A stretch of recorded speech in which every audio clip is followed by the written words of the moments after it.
take down this video and edit it anyways. What? Are you serious? So it says it's preparing to stream on the other window. So let's see. It's like loading up. It says on my screen it says it's live on YouTube. Are you? It's the same thing here, but now I actually see it on YouTube. So it is live now. Yeah, I have a link in. And we see our little cartoon guys. I see it shows the name of it, and it shows the name of me that I'm talking, but I don't see the cartoon. Let me put the video on and see if I can see myself. OMG. I'm gonna put my video on and I'm just gonna keep the wolf. Is it a wolf or is it a bear? I don't know what it is. I have, by the way, I have a Quasimodo eye, which is fucking awesome, by the way. So just in case, I don't want to freak you out. Oh, no worries, no worries. I actually, hold on. Oh, I gotta, look what I got. You're gonna laugh. Roger Ver shirt. Very nice. Yo, these are the best. These are the best shirts in the industry. Oh my god. Yeah, so I can see us broadcasting. It's like there's a delay of maybe like 30 seconds or something, but it seems to be working fine. Okay, Digecon behind the scenes, guys. This is production time. You're in the studio. Welcome, welcome, welcome. We're just waiting. We still have a few minutes left. I gotta handle this hair a little bit. And so I did bring sunglasses, and so I don't have to freak everybody out. Yo, we have to up. Yo, you sound like ukulele on the Cullen Telegraph show yesterday. No, I know I did. I watched a few of those. I was watching like 4 different live streams before the having started. That's hilarious. I know Kraken had one too. Yep. But I was watching Tone. I turned into Tones because I just wanted to see his haircut because I figured he'd have a ridiculous haircut, but he shaved bald, so there was nothing to make fun of. So I had to leave. Hilarious. Cool. So I have to talk to Jessica about some things real quick. I'm just gonna put this thing on. Feel free to talk to the guests, talk to the fans. Oh, tell them that you were the original guest, but your video is in purgatory, in YouTube purgatory. Yeah, you're actually the first episode. Nobody it was so good that we decided not to air it. Is what happened. Exactly. Cool. Wow. So tell. Oh, do whatever you want. I need to talk to Jessica real quick, and then we're starting at 1 o'clock exactly. Okay, cool. See you when you get back. All right, cool. Okay, cool. Stay tuned. Yeah. Let's see here.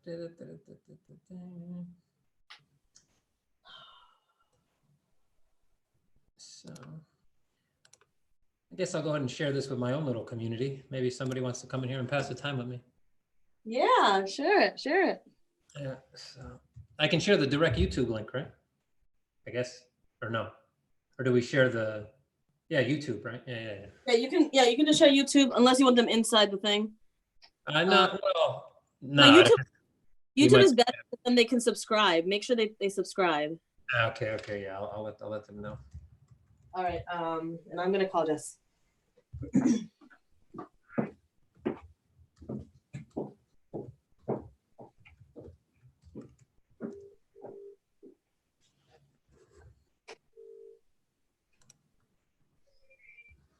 Hey, we're good. We're all good.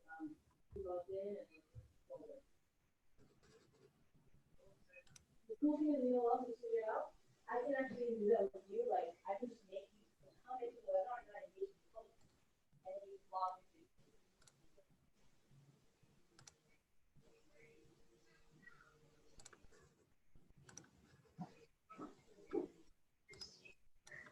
Yeah, you're gonna look for stuff. You already know what the deal is. As far as they're not headed so literally here, kind of talking to myself, but anyway, this is what it looks like. This is what production looks like, everybody. What production looks like. Lonely business sometimes.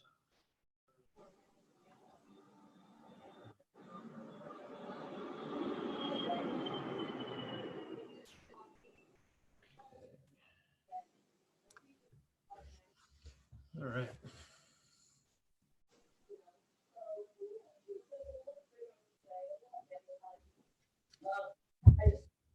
Need to explain to our partners in the referral trust.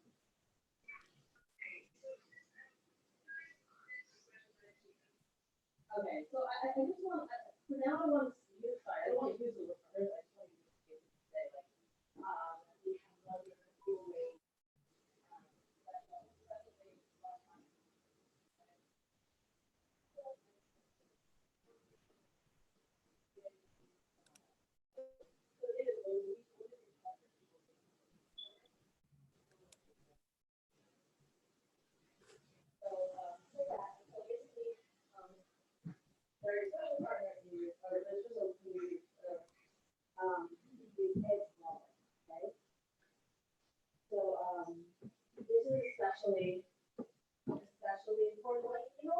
Hi, everybody. I've been given the host reins while things are getting set up here. I didn't see you guys waiting.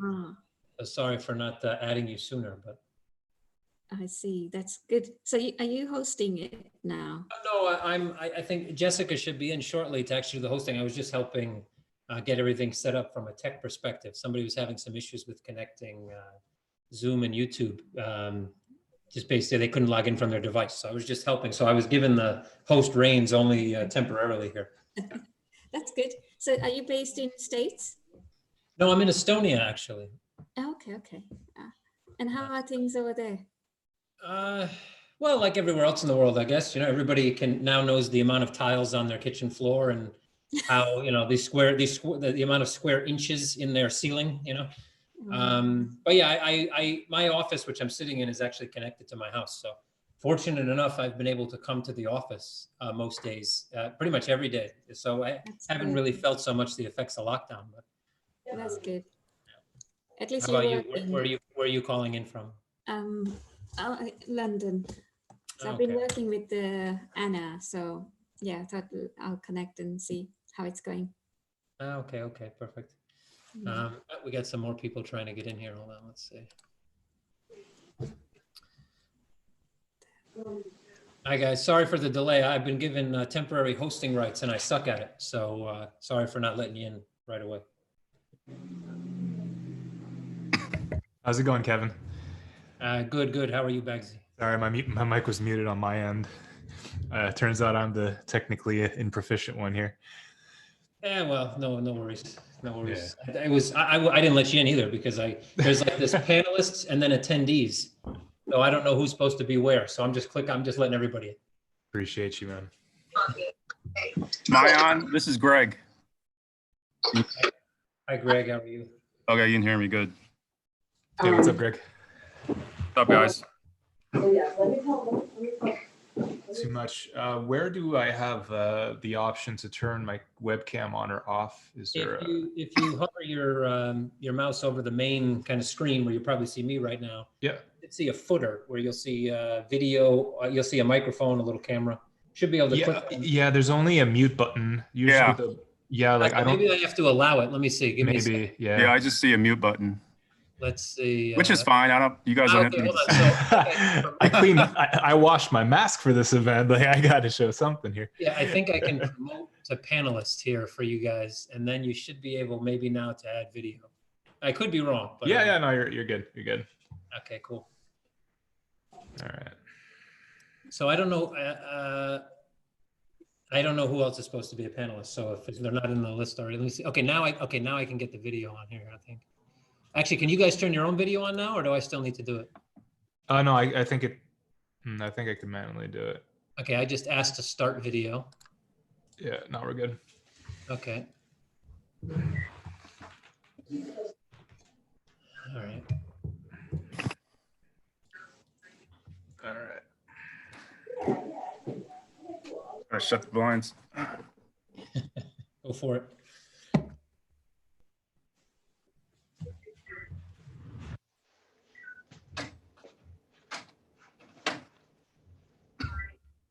I think we're waiting for Alex. I think Alex is the one panelist that's missing, if I'm not mistaken.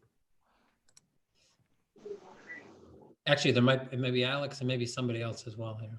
That's still missing. I don't know. I'm sure Christiana will be back here at some point and fix and figure it out, so we don't have to. Is it Christiana or Jessica? It's going to be. Well, I think Jessica will be the host, I think, but Christiana I think will come in before we start. Maybe I don't know. I was just chatting with her just now. I was helping her. She's like stuck with just an iPad, so she couldn't set up the Zoom to a YouTube link. I guess it doesn't give the option. So I had to log in to get it set up. That's why I have the hosting rights right now. Appreciate you, man. It was a headache trying to get it together yesterday. I was trying to help her out with it. Bagsy, why do you have a mask on? Honestly, man, just I'm big on anonymity. It's just yeah. So I have this like Corona eye going on right now. So I was gonna do this, and I kind of felt a little weird about it. But now you got the mask on, dude, so I'm fine. Don't worry, man. I'm probably the weirdest guy here. So are you trading Bitcoin by any chance? Yeah, I am. Are you doing like OTC deals or? I can help facilitate them, but like I do Okay. it myself, but I'm more so on the trading side. Are you? Do you do market making too, or? No, but I know people who do. Are you Okay. guys looking for that? No, we have an HFT. It's not published. Mhm. We have an HFT market maker, liquidity provider. Mhm. We can go like offshore, or we can do fully compliant too, because certain investors won't do this BitMEX finance stuff. Yeah, no, I don't blame them. Hey, Greg, Yeah. that might be Good something to we know. can talk about, Greg. I own an exchange. I'm putting together an infrastructure project for DLT, Okay. BSD, and we're always looking for new liquidity, and we are definitely regulated. So there's Yeah. so You've heard of RSX, right? yes. Yeah, we're talking to them right now, and so for our fully compliant peoples, not from the traditional side, they they don't want to be out in the weeds, basically. Yeah. Okay. Cool. Yeah. When we have our little break, I guess we can chat a bit. I mean, Jesus, TD. One of their investors is TD Ameritrade. Well, besides Bitmain, of course, is TD Ameritrade and which is Charles Schwab, I guess now, right? And then Fidelity, which is like my mom's like old. She's like 90 something. I don't even know, but like, she now she can buy Bitcoin right directly from her Ameritrade account. It's kind of crazy. Yeah. I mean, are they actually facilitating deliverables, or is it more of some type of derivative? Or No, I don't think it's at spot for now. I mean, this is all public information, I'm pretty sure, but I'm pretty sure I read some about it myself. I'm just wondering because they're banging against Coinbase, I would think, because Coinbase is more retail, even though it's institutional, but they're not going against the CME yet. After the year, they're going to play in that, which is kind of treacherous. I mean, Paul Tudor Jones is doing it now. It's like, okay, I'm out. Yeah. Well, the guy, when you make it, when anything happens on CNBC or any CNN, BBC, as soon as it's said, then that's when you start selling. I mean, there's really because they short the shit out of it. I mean, that's why think about, there's no ETFs, 3 years later, but they sure got on the CME really quickly, right? Well, obviously because Bitcoin is too volatile. I mean, not too high. Which is obviously a very solid trading. It's tradable, so it's fine. But so I mean, the CFTC chairman at the time, the former, I did an interview a couple weeks ago, and he basically said, "Yeah, we created Bitcoin futures just to price down." Openly admitted it. I'm like, wow. That's ballsy. Hi guys. Oh wow. Can you guys? Oh wait, no, my camera's not on. That's not very good. Well, I have to. I think. Give me a second because I am the host right now. So the digital god. I need to click a few buttons here. So first, I have to promote you. Okay, now you've been promoted. Promoted. Oh, Miko's in the house. Amazing. How do I activate start my video? video? Miko, is that there you go. I see you now. gamer, like tag it up there? What's it say? Hi. Hello. Hello. Hola. Well, that's a cool background, Jess. Oh, that's just a studio? Are you in the studio? I'm in, okay, so this is a studio, which is actually like a studio apartment in Malta. So there's a kitchen right here. So behind everything, this is like a background. You'll hear some construction going on. This looks glamorous, but if I turn this around, you will be amazed. It looks great. It looks incredible. So shall I make Jessica the host? Or does it even matter? Or what do I? No, Kevin, right? I'd like to leave the power in your hands of actually, if it's all right with you. All right. Well, if the whole thing just turns off, it wasn't me. So let's just Perfect. Kevin, do you mind recording though? We're gonna start exactly now. Or you give me like some type of funny countdown or something. I got to feel like I'm actually doing this for real, and then I'll hit the record button. Okay.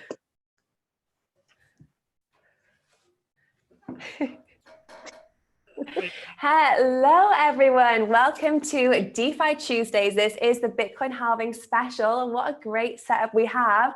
So first of all, I want to have a little bit of an introduction to all of the people that are joining us today. What I want to do, which I think will be kind of fun to start off, is to hear one sentence introducing yourself to camera, also where you are in the world, because we're in this digital era now, guys. Everyone is all over the world, and how you're finding your COVID quarantine lockdown. Christiana, I want to start with you. Wow. Well, thank you so much, Jessica. I am currently in an undisclosed location at home, but I am streaming from EST, Eastern Standard Time, so that can give you a little idea. Could be New York, it could be Puerto Rico, it could be Dominican Republic. I like to keep the mystery in the air. I love it. I love it. And how are you finding your COVID experience so far? Your lockdown, your restaurants and bars being closed? One word. I ain't leaving. I'm just actually not You ain't leaving. I ain't leaving. And Gregory, what about you? So how are you doing? Can you give our viewers a little bit of an introduction just to yourself and where you're calling from today? Sure. My name's Greg Nguyen, Greg the Gold Guy. I'm out of Texas, Central Texas. I met Christiane a couple months ago before the shutdown. And guess what? I've never made more money. I'm not traveling, so my expenses are reduced $10,000 a month. And I'm eating Costco food instead of eating out all the time. So it's really changed. I need to get more sunlight, basically. But it's raining. Right now. So yeah, vitamin D, guys. Anyways. And you got your Bitcoin shirt on as well, so you're representing. Smiles around.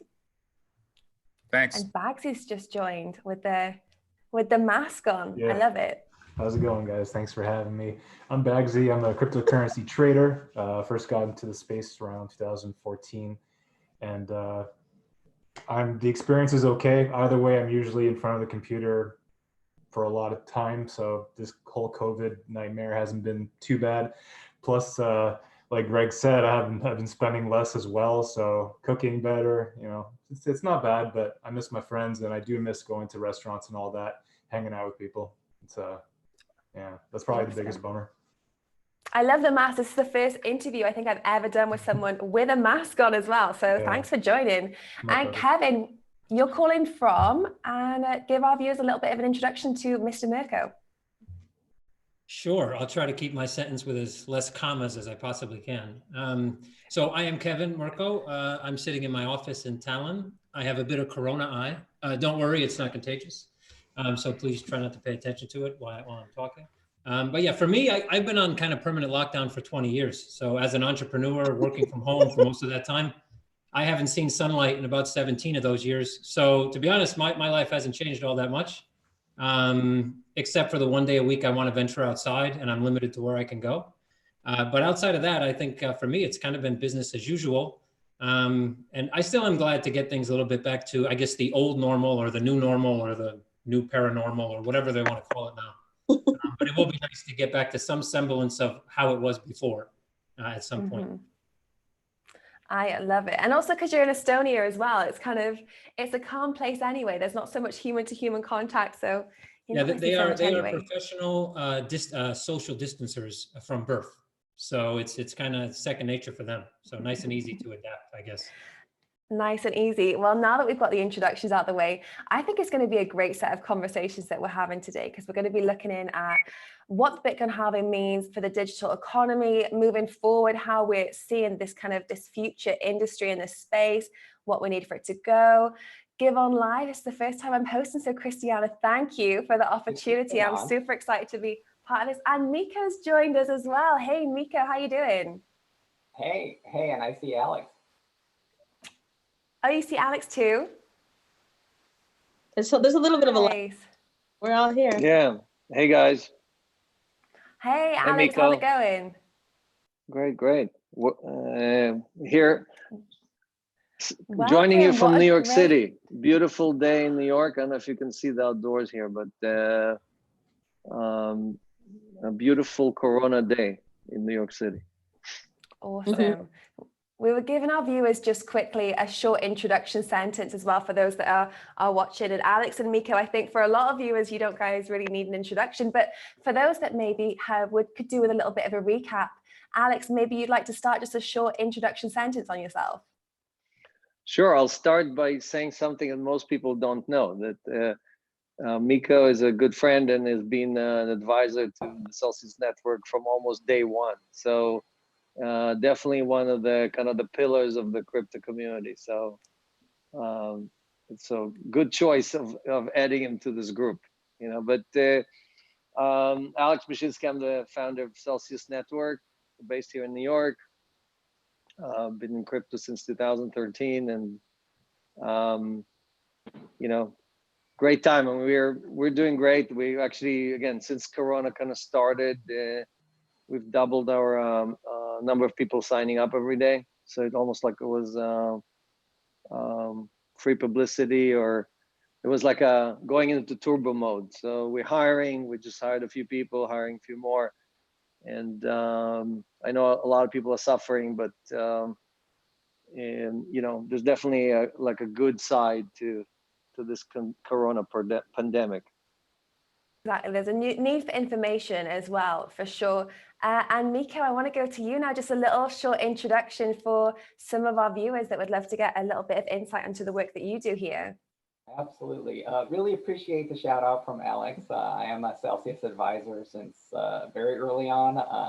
You know, and Alex is, I guess, an amazing meme machine. So, you know, I've picked up a lot of intellectual property tidbits from him over the years. Starting with, I think, the Cambrian explosion. That was pretty awesome. So, bunch of panels and whatnot. So myself, I'm in Northern California in Silicon Valley. I'm actually trying to up my stream game. I've got this kind of funky setup here, and it's cool actually. One of the cool things that's happening is it's slightly glitching the video. I don't know if you guys are seeing that, but it kind of is cool. It has sort of a cool glitch in the matrix kind of effect going on. So I'm really trying to up my stream game.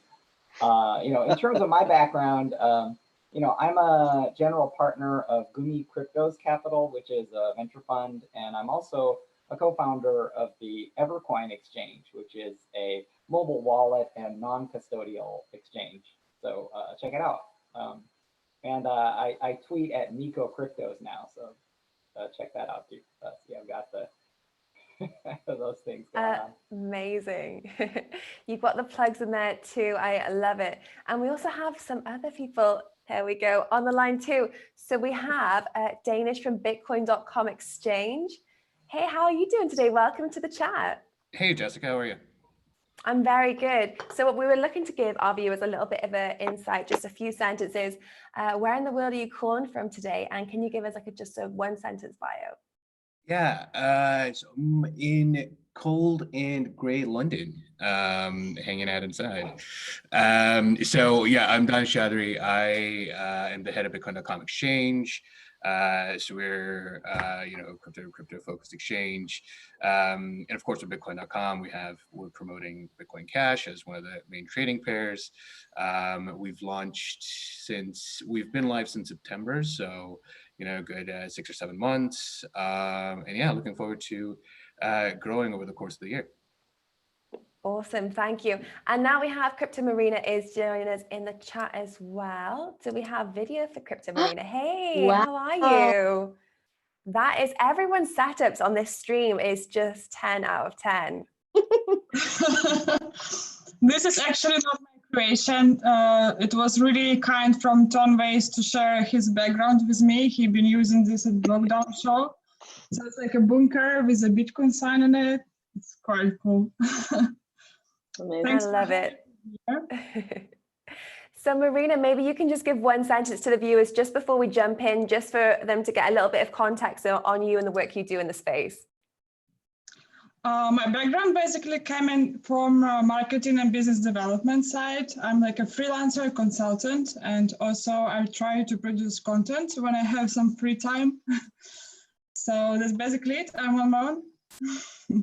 Busy, busy. Now, guys, I want to jump in because we have a lot to run through today. I think crypto Twitter has been going wild in the past few days because obviously there was Bitcoin halving, which was like all of our New Year's Eve celebrated, especially seeing as everyone was at home and glued to their laptop. It was a really big occasion. So first of all, I want to thank our friends and partners. We have Celsius, Edge Wallet, and WeWork Blockchain Labs for this. And I want to jump in and I want to start with asking, when we see the third Bitcoin halving and this huge event, and obviously this has come at the same time that we have seen COVID-19, this global pandemic, governments looking for economic stimuluses, has this been more of a compelling case for wider integration of cryptocurrencies as a whole? And Alex, I want to start with you and just get your insights over what we've seen in the past week. Has it really highlighted why we need crypto for you? Well, it's definitely a perfect storm. It's you have I think the coronavirus kind of popped the bubble, the debt bubble, corporate debt, all over the world, right? And you have monetary stimulus, you have fiscal stimulus.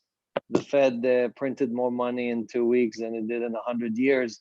So all these things are catalysts for Bitcoin, and the halving is what Bitcoin just did yesterday is the opposite of what the Fed is doing, right? So the Bitcoin is cutting supply while the Fed is printing more supply than it ever did in history, right? So there could not be better galvanizing event of what you should choose for, right? Are you going to turn left or are you going to turn right? Are you going to let the government debase your money and steal from you, or are you going to choose with something that's gonna basically store your value and allow you to control your finances and everything else? So for a lot of people, I just got off another call where people were asking me what is Bitcoin, right?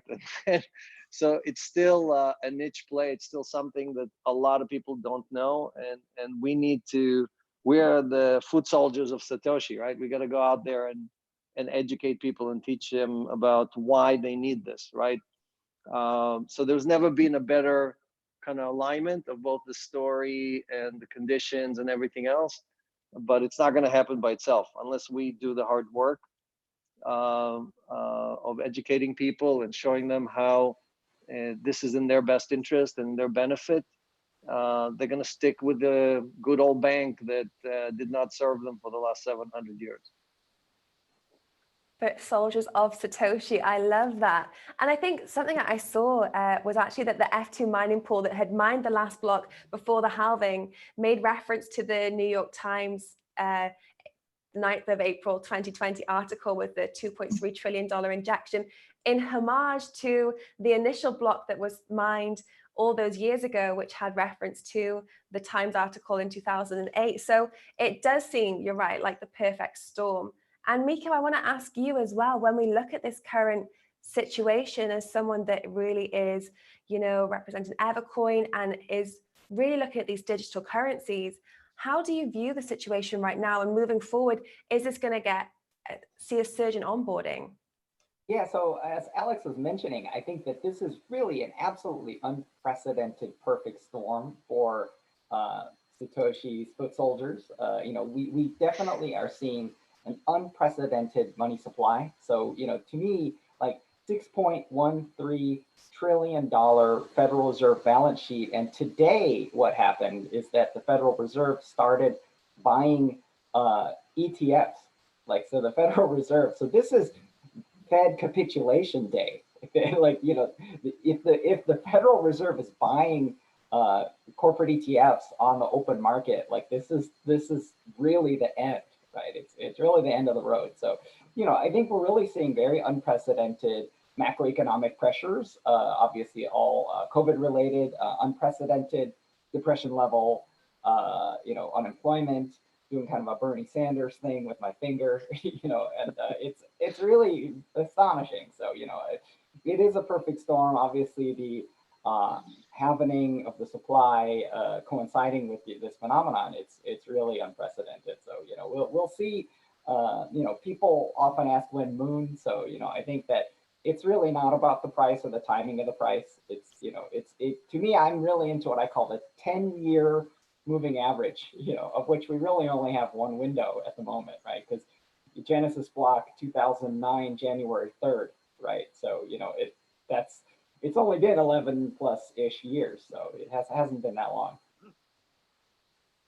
Absolutely. And you represented the US, and I want to go now to Mr. Danish from London and just ask you, when you look at things on the ground as well, are you seeing that actually the status of, you know, people returning to work and, you know, government packages, these kind of situations, is it actually causing more people to be aware of financial freedom and financial inclusion and be aware of new opportunities out there? We are seeing that more people are at home. Do you think there's more of an interest right now for people to be aware of alternative options?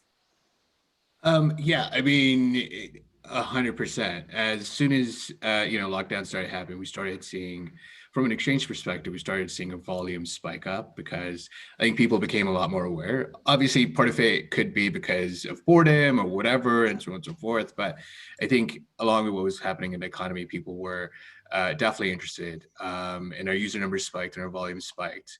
I think people became a lot more active. And what we really saw was first-time purchasers. So people actually putting in fiat into the system rather than just, you know, average traders that are going around taking advantage of the volatility. One of the things that, you know, there's a Twitter somewhere that tracks what the Fed stimulus check is now worth. And, you know, some of my friends took the $1,200 and bought Bitcoin right away. And now it's tracking it. And it's like, oh yeah, that $1,200 is $1,500 right now. So like, there's a lot more, you know, awareness right now, especially because of, you know, all the stimulus and what's going on in the economy. And Kevin, I want to go to you now, because I saw on Twitter you kind of had made reference to JP Morgan have extended their banking services to Bitcoin exchanges. And this was, you know, after we saw last year Jamie Dimon saying that Bitcoin's a fraud and will blow up. And you kind of said like this was a complete pivoting. This is what we've seen as like a crisis 101. Can you kind of break down for us what you're seeing, you know, as you're watching this whole situation unfold? Sure. So yeah, actually what I said was, this is pivoting, you know, that's it. This has been my business 101 class for the day. Thank you.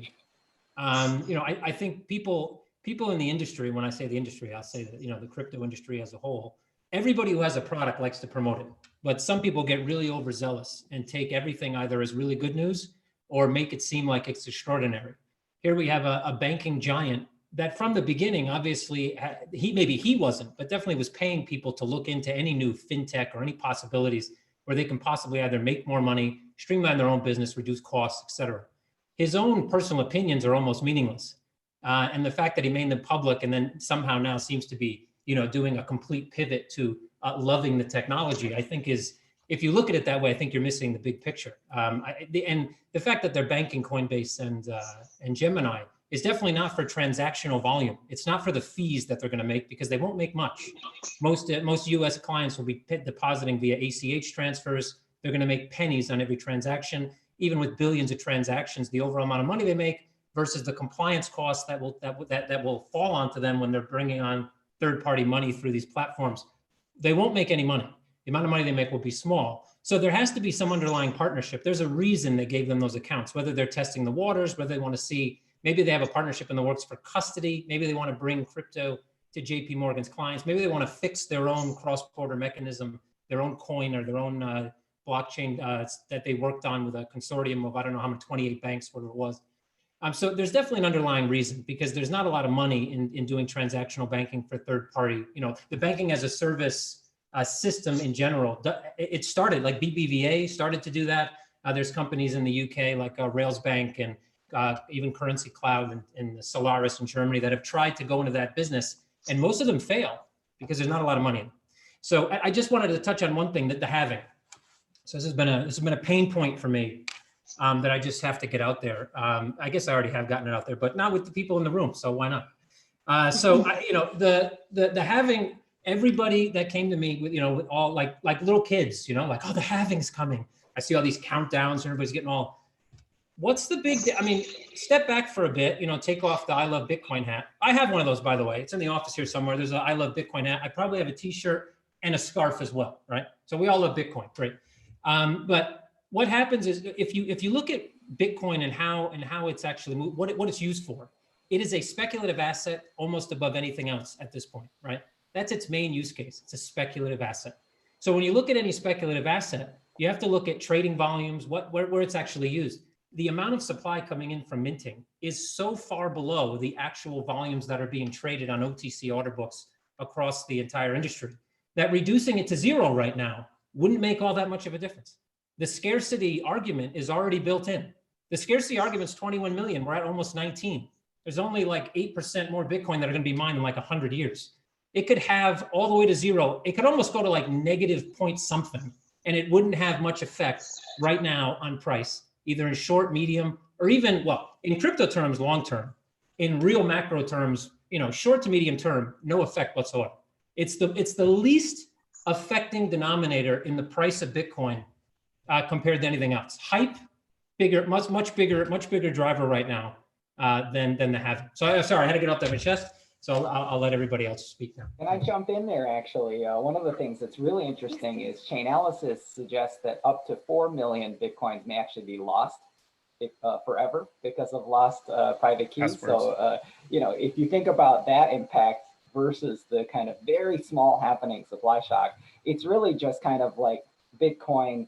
The happening is really just Bitcoin doing what it always does, which is sort of cries, and it like calls attention to itself in social media, which is, produces amazing volatility. Yeah, both of these are deflationary pressures, right? So when you combine them, you get a deflationary store of value that doesn't exist anywhere else, right?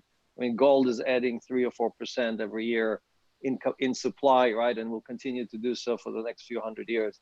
So the only asset that is deflationary because of the happening, because more people are losing their keys, unfortunately, and because so many new people are joining, that it's a continuous deflationary pressure in a world where hyperinflation is about to hit us from all directions. I did want to add one more point on the Jamie Dimon thing. The greed, for bankers, greed always wins. It's just a question if it takes a year or 2 or 10 years. But remember what banks do, right? They take your deposits. So they're happy to take Coinbase and Gemini deposit. They pay almost nothing. And then they go and they lend it back to us, to all of us on our credit card. But they wouldn't be able to loan that money because I'm sure it'll be under a trust account. So they can't lend that money, actually. Well, it depends which account you put it in. But half of JP Morgan's earning, 36 billion in earnings last year, more than half came from credit card unsecured debt, right? Where they basically lended out it. Right? That's like U.S. banking, all U.S. banks, right? I mean, it's a debt. Right. So, but my point is they get money for free from the government, right? Right now the rate is 0. They used to have to keep 10% of their assets in fractional reserves, and now they have to keep 0, and they can go to the Fed and submit any asset.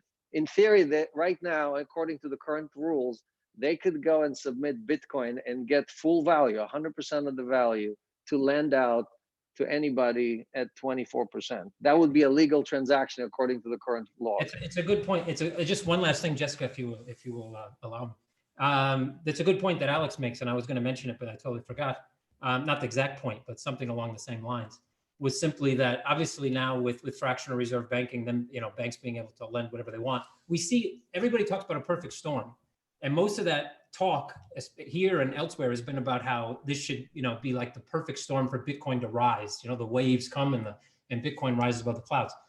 I think that so far what I've seen, and no one alive, no one here, and no one I think alive, to be honest, has seen a macroeconomic fear pandemic. I don't know how you want to call it, that we're living in right now. No one's ever seen, even World War II, World War I. There's been microeconomic kind of disasters that haven't gone across the entire globe, that have been worse for certain regions. But there's never been something that immediately kind of just went everywhere and quick, a month or two, and we're destroying the biggest economies in the world.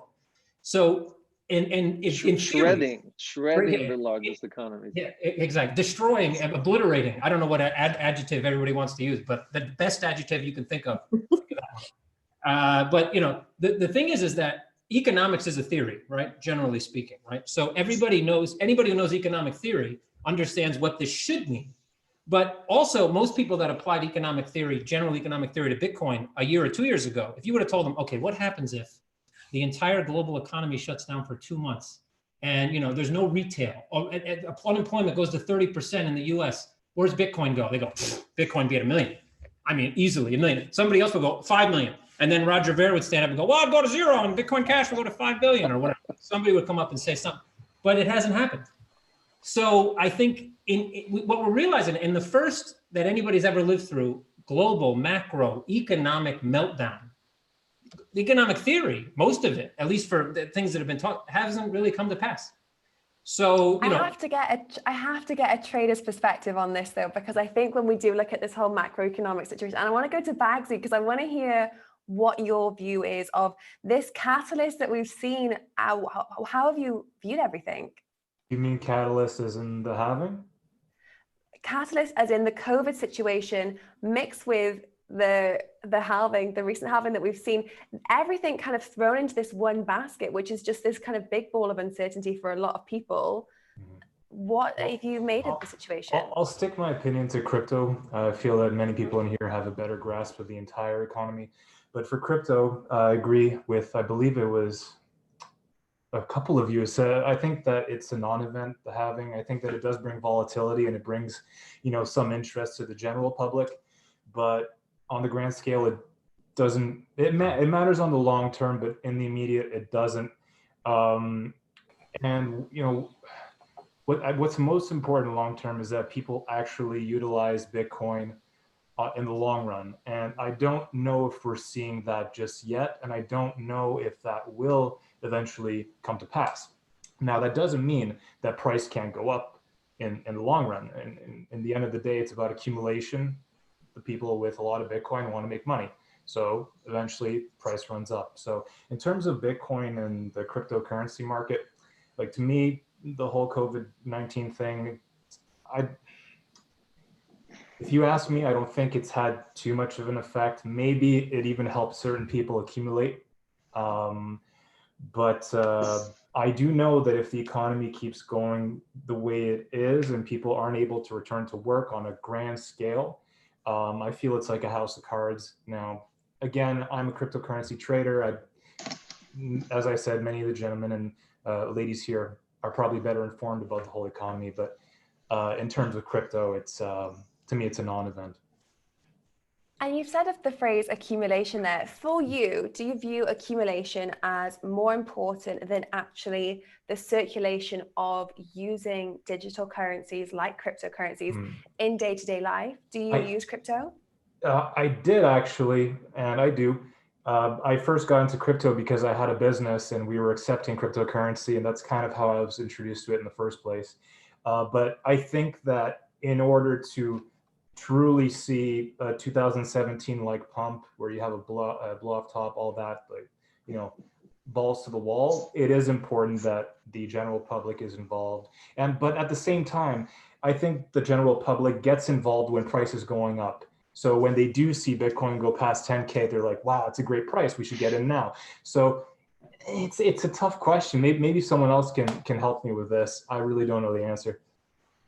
And Gregory, I actually wanted to ask you the same question because you kind of introduced yourself as the gold guy. So as gold being this traditional safe haven asset, people were expecting cryptocurrencies initially and Bitcoin to fare as this digital safe haven. Are you surprised how Bitcoin performed in the past 2 weeks? No. No. Okay. I may say some things that may ruffle some feathers. I mean, I can talk about Bitcoin halving. I have been for 2 years almost. But I actually got into Bitcoin. I started in electronics, semiconductors, and I lost a shit ton of money in the NASDAQ tech bubble. And so that's when I shifted to precious metals. I was in high tech, so I had a lot of stock options. And that was a perfect transition. Talk about perfect storm. 2008 was a great year for me, in other words. And then I transitioned to Bitcoin thanks to Scott Robinson. He formed the first Bitcoin meetup in Sunnyvale. Went to high school there. And Roger Ver and Andreas Antonopoulos were the co-organizers. But in any case, there's too much time or not enough time, but think of the dates: 1913, 1971, and then 2008, 2009.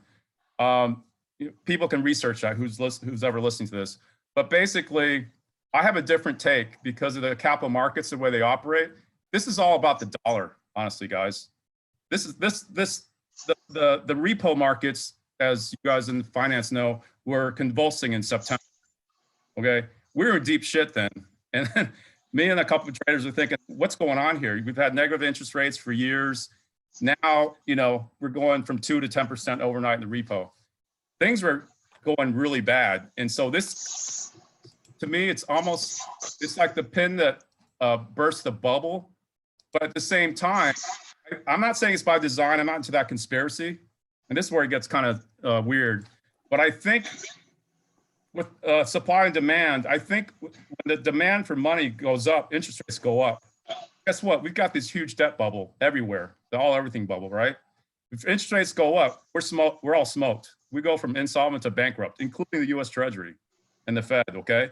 And so, me, this almost kind of collapse because interest rates are down to 0 or they're negative or more negative, right? And if you think about it, if interest rates go up, if they're normalized like they dreamed about, the Fed, this whole house of cards collapses.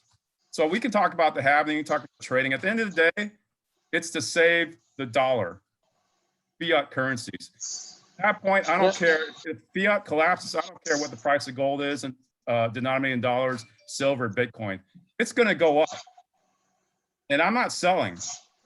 I haven't sold my 13 holdings since. Now we're trading the algorithms. We're greedy. We're still trading. This is the last 3 months on the traditional side because the disruptions are so bad. This is like 2000, 2008 all over again, only much more amplified because now we have social media. So I have a different take on why Bitcoin and why gold and silver do certain things. It's all about the dollar. And to me, the dollar is the tallest midget in the room, okay? But it's still a midget. All the other fiat currencies relative to the dollar will weaken, but the dollar relative to tangible hard assets. And by the way, Bitcoin, people don't even realize this. It's a virtual currency, but it actually trades like a friend of mine told me, it trades like a cattle auction. It's physical. You have to have it to buy and sell it. Now you can stake it and earn some cash flow, but at the end of the day, if you don't have Bitcoin, you can't sell it, right? So anyways, my take's a little bit different. It's all dollar based and the interest rates, which is the cost of money. And they have to be 0 or negative. Otherwise, this whole global monetary system collapses overnight.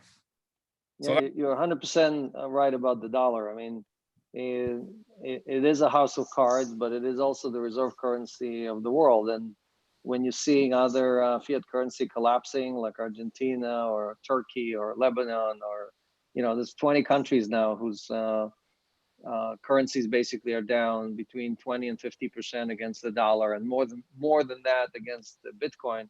So the only place of safety for a lot of people that don't trust Bitcoin is the dollar, and that's why we've seen even gold go down against the dollar right after this thing happened, because people still feel like it's a safety zone.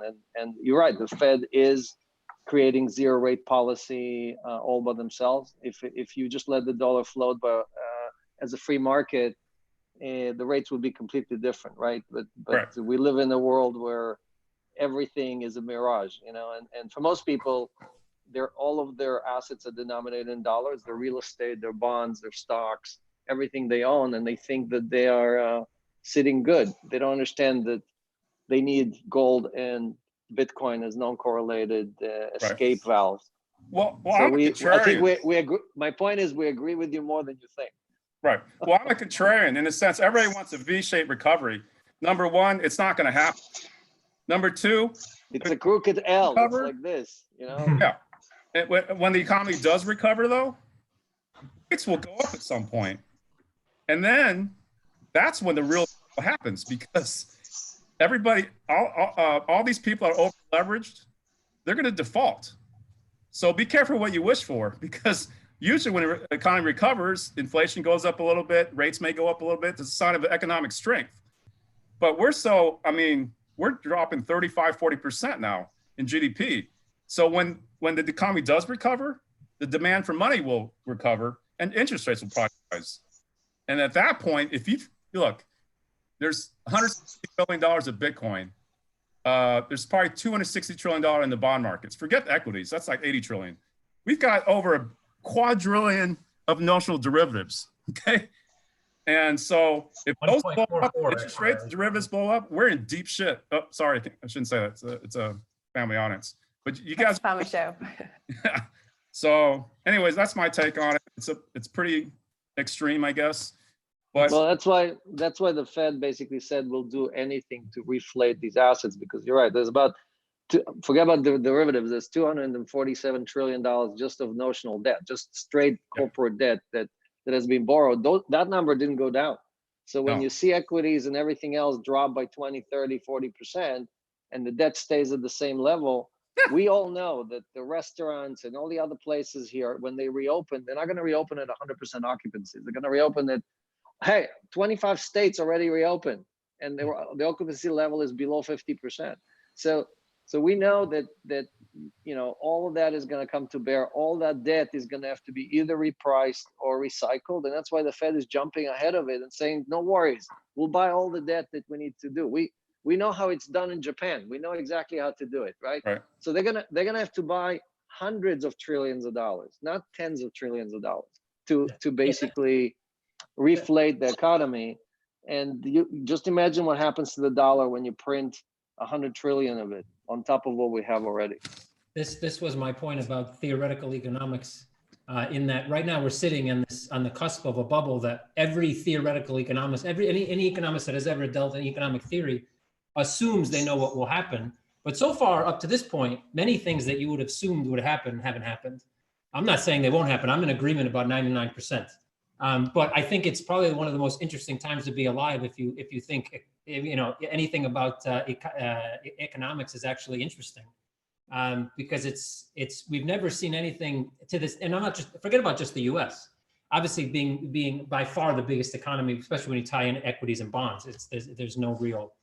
Not many, no economy can touch it, not even China, not even. But the point is that everybody's still talking in theory, because everybody assumes if you study economics, obviously interest rates rise and there's a bunch of debt, nobody can pay back the debt. What happens? But if another country were to do something even similar, which is Argentina, smaller economy, obviously we know exactly what would happen. We've seen it. We've seen it happen in 35, 40 economies over the last 100 years. But we're talking about the U.S. economy, and the U.S. dollar underpins just about every major transaction around the world, whether it's actually priced at the end of the day in U.S. dollars on a screen. Again, so it's a bit different of a scenario. I think it'll be quite interesting to watch. I don't know. It might be a bloodbath. We got a printing press, but I'd give it 4 or 5 years. I hate to put a time on it, but I'd 4 or 5 years before the average person realizes, Jesus Christ, the pound of beef is like $20 now. Yeah. That is where the perfect storm comes together, when people realize, like we may realize right now that Bitcoin and gold and all these great things, but most people don't. Most people believe the stock market is real and that value there is real and it's always been real. People don't understand how the stock market functions. Everything's been fictional. It's not just now. It's not like in the last 10 years everything became fictional. The stock market was created to be fictional. And you're right that this situation as well, this will be in thesis papers of economic reports for 150 years to come. People will be referencing this time. And Marina, I want to get your insight, because sorry, we haven't managed to get to you yet, but because you're calling from, where are you calling from today? Normally I'm based in Palma de Mallorca in Spain, but I accidentally stuck in Ukraine. So in bunker. No, I'm joking, I'm not in the bunker. But this is interesting. Guys been talking so fast that I couldn't, put my word in. But this is really interesting, because as someone that is, you're calling from Ukraine, I think when people have this like a USSR heritage as well, they can understand, the collapse of the ruble 30 years ago. And I want to get your insight on how you view the situation that we're seeing now, from like an economic standpoint, and maybe this is also why you got involved and fell in love with cryptocurrencies. Yeah, you're right. Actually, one of the reasons why I get into crypto at all, it was because of, not because of my nationality, but because the life I used to have, that I have to transfer my family money all the time, and I have to pay insane commissions to the bank, and have many troubles with international transfers with time and commissions, etc. So yeah, that's how I discovered crypto first, like for payments, and then like a career-wise, which allows me basically to travel and to live the life I want. About this situation, I agree with guys that, you know, because of coronavirus situation, Federal Reserve had to take the several historic decisions. One of them is to make this injection, which is insane and which most probably going to make currency devaluation and basically cause inflation. And that's why I think many people are getting disappointed in current monetary and financial systems and get more attraction to alternative and money and investment side. But it also has another side why we don't see, I think, the big pump of the price of something, because it's two sides of the medal. At the same time, because we have the situation with pandemic, people most likely want to withdraw as high price as possible. That's why we saw maybe some people sell off just before the halving, and also some miners probably step out because the block reward also decreased. Talking about Ukraine, obviously I'm not living here for a long time. It's just an accident, I'm here now. But I've been analyzing some Google Trends recently, and Russia and Ukraine actually leading in terms of Googling actually Bitcoin, buy Bitcoin, investments, halving, etc., which is an interesting fact. But as probably most of us or all of us here know, the less developed the country, the more demand of alternative money is needed because of valuation of money, of course. Like hryvnia, for example, is really connected with dollar first, and the less the dollar, you know, the less, like, what I really liked yesterday in Consensus, I heard one person was saying that what Fed was doing by printing money, you know, it's stealing your purchasing power. So it's stealing from you the amount of things you can buy. And it's not only about the United States or Europe, it's affecting all the other small countries, which currencies are connected to those currencies. So it's like a chain, and it's like domino effect. So if well, it's actually stealing from our children. It's because the Fed is reaching into the future, 20, 30 years from now, grabbing dollars from there, leaving an IOU for our children that they have to pay with their taxes and spending it today, so we will have a good quality of life and we can continue living in this bubble. So I made myself a giant ball, a reminder. Just making sure that if I ever forget to hodl, I just hit myself. I have one of my kids and my wife hit myself on the head with it. A bowling ball, or is that like a kickball? Like, is it soft? No, it's a bowling ball. It's a, okay, good. Yeah, good. it looks heavy. Ball, you know. Hey, Jesse, So just can I make every a comment time on you that? want to sell something, call me and I will show you the ball, and you can remember what you're supposed to be doing. Can I make a comment, Marina? So inflation is hurting us, consumers, basically. We have to pay higher prices for orange juice, beef, toilet paper, whatever. But in third world countries, as you mentioned, if they're making $2 a day, they get inflation, they starve. They're unbanked, they don't have credit. They just go hungry. And that's exactly. today. Like, I have like goosebumps right now when you just said that. Like, indeed, you know, salaries here, it's like some people earn $100, but the prices for food are nearly the same. Like, for example, in Palma de Mallorca, where I live. So when people go to supermarket, you know, they count like cents, count as some, for example, American person will never think. And don't forget that government in this kind of countries, they don't support the citizens like US do, giving everyone like 1K. You know, there is no support, and like people like really in very bad situation because of all this. You know, the funny thing is how the United States turned from the world's biggest capitalist to the world's biggest socialist, right? Printing trillions of dollars and throwing it on good companies and bad companies, and a safety net for everybody. I just, you know, I was born in the Ukraine. I was born in Chernovtsi, probably not too far away from where you are. And so I know communism, and then I grew up in Israel, socialism, and I lived in the United States for 30 years, and I cannot believe this is happening. This is like somebody else said. We're living in a dream, in the seventh dimension. Well, there has been a slow progression to socialism in the U.S., that's for sure. But obviously, this catapulted us into, Bernie won. Bernie Sanders won. Yeah, exactly. You know what I want to ask you guys now is how, because, we've looked at like the economy over the past 100 years. How should the regular person who lives kind of paycheck to paycheck, but has some money stored, not a lot, how should they prepare for this situation? Because what we've talked about is really over the next 4 years, no one can brace themselves and no one is exactly sure because this isn't a textbook problem. Each of you might have a different answer. I would love to just hear briefly from all of you. Maybe we'll start with you, Kevin. Is like, what advice would you say? It's from printing money and storing it under your mattress to having, a diversification of a few different stores of value. What should you do? Guns, ammo, and tuna fish. And then I think it'll be look, if it depends on the real quick, because I've had this question talk about US dollars. There's always, this time it's a bit different, but every 10, 20 years or so, I always have friends of mine that come out and say the US dollar's doomed. Now, they have a better argument, that's for sure. But there's always this cycle, right? And I've had these conversations many times. So one question is, if everything literally goes, to, just zero, like literally the whole world just crumbles. Gold isn't going to help you. Bitcoin's not going to help you. Having dollars, having euros, none of that stuff. Having ammo, guns, and toilet and tuna fish and some beans and cans, and maybe some milk that'll last, like soy milk or something you can stick somewhere for 20 years. Some Twinkies is probably the best thing you can do.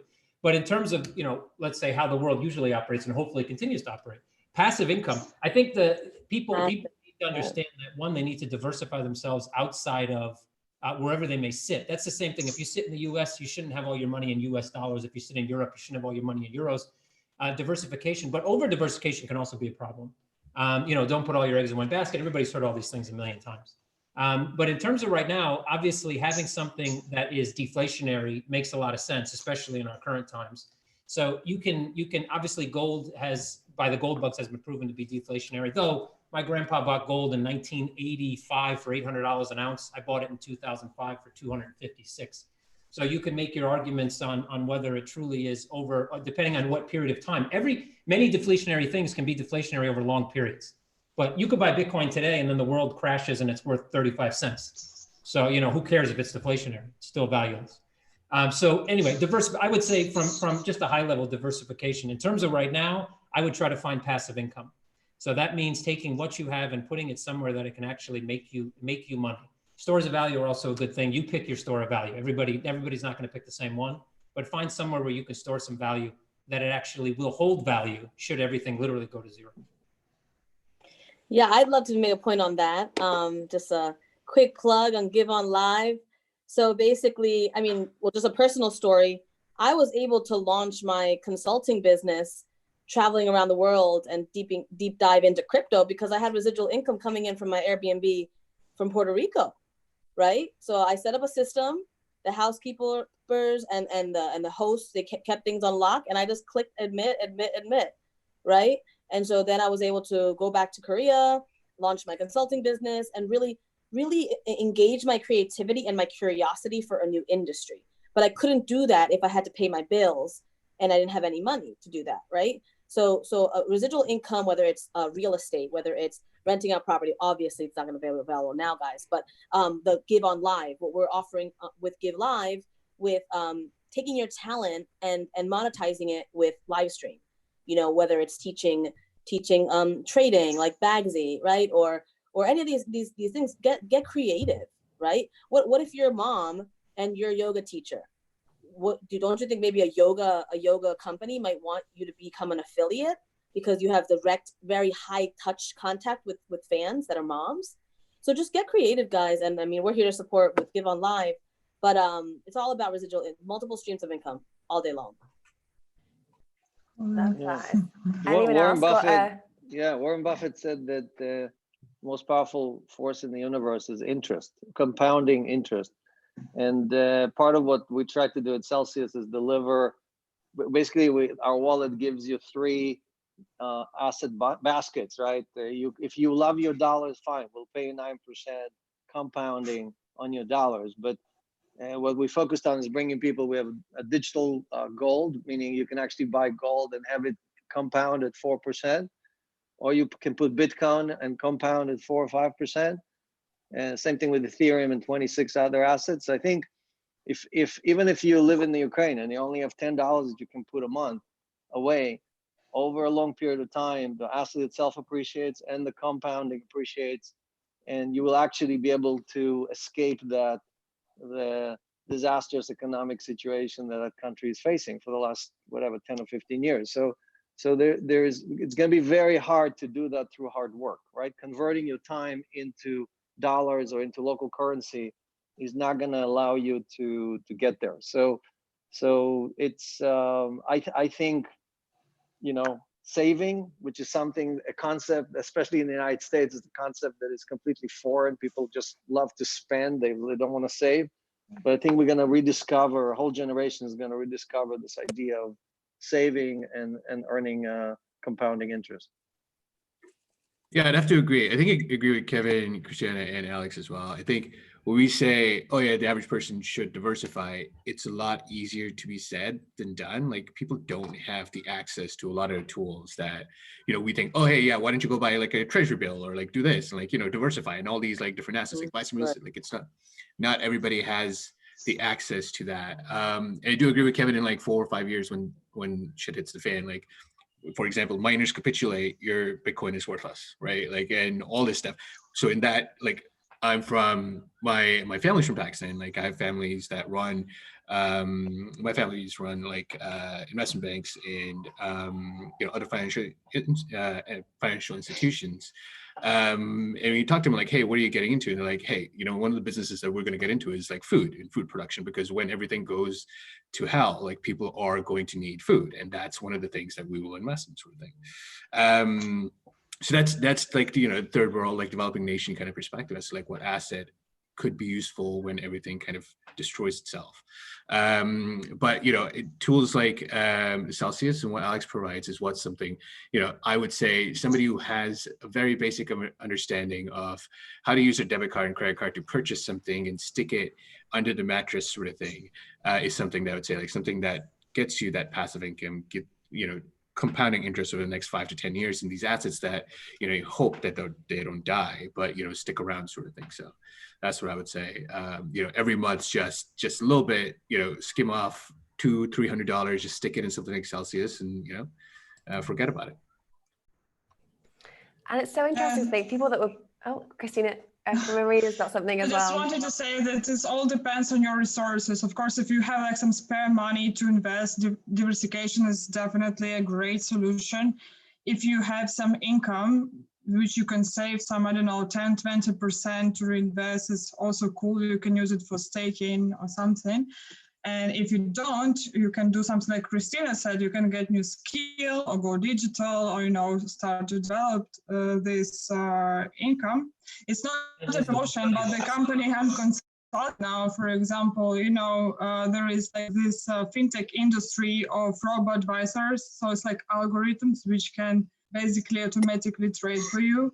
So this company is testing right now this feature. So also, like, if you're not a trader, but you don't want your Bitcoin, you know, just to lie down in your pocket, you can put this money in algorithms like this, and it's also create you some income. Yeah, one last thing I want to add to all of that. Great points, firstly, but just make yourself, you know, valuable. That's the one thing. Like, you really have to sharpen a skill of yours, and you have to kind of look ahead and see, like, where am I needed? What am I good at? What do I love doing all day?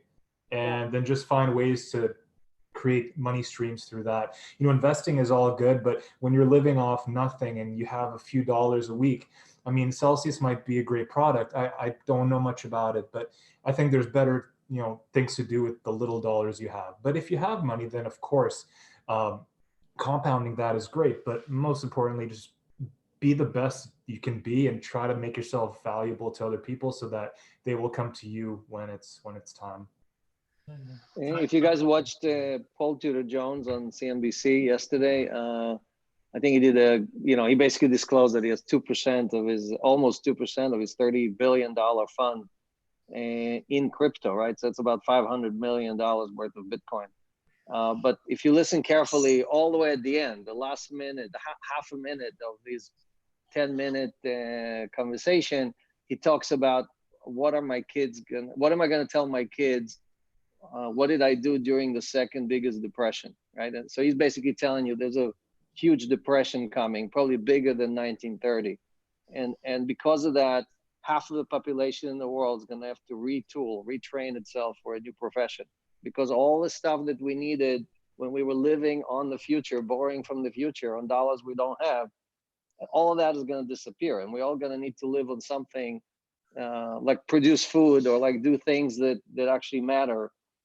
And so there are other consequences to this, economic upheaval and Armageddon that we're gonna get through, right? So I just, I agree with everything that was said, and I think that some of us are gonna discover that we do much better in the new world because we actually, the skills that we had that no one cared about in the old world are the skills that everybody cherishes in the new world, like adding value to society instead of just making money.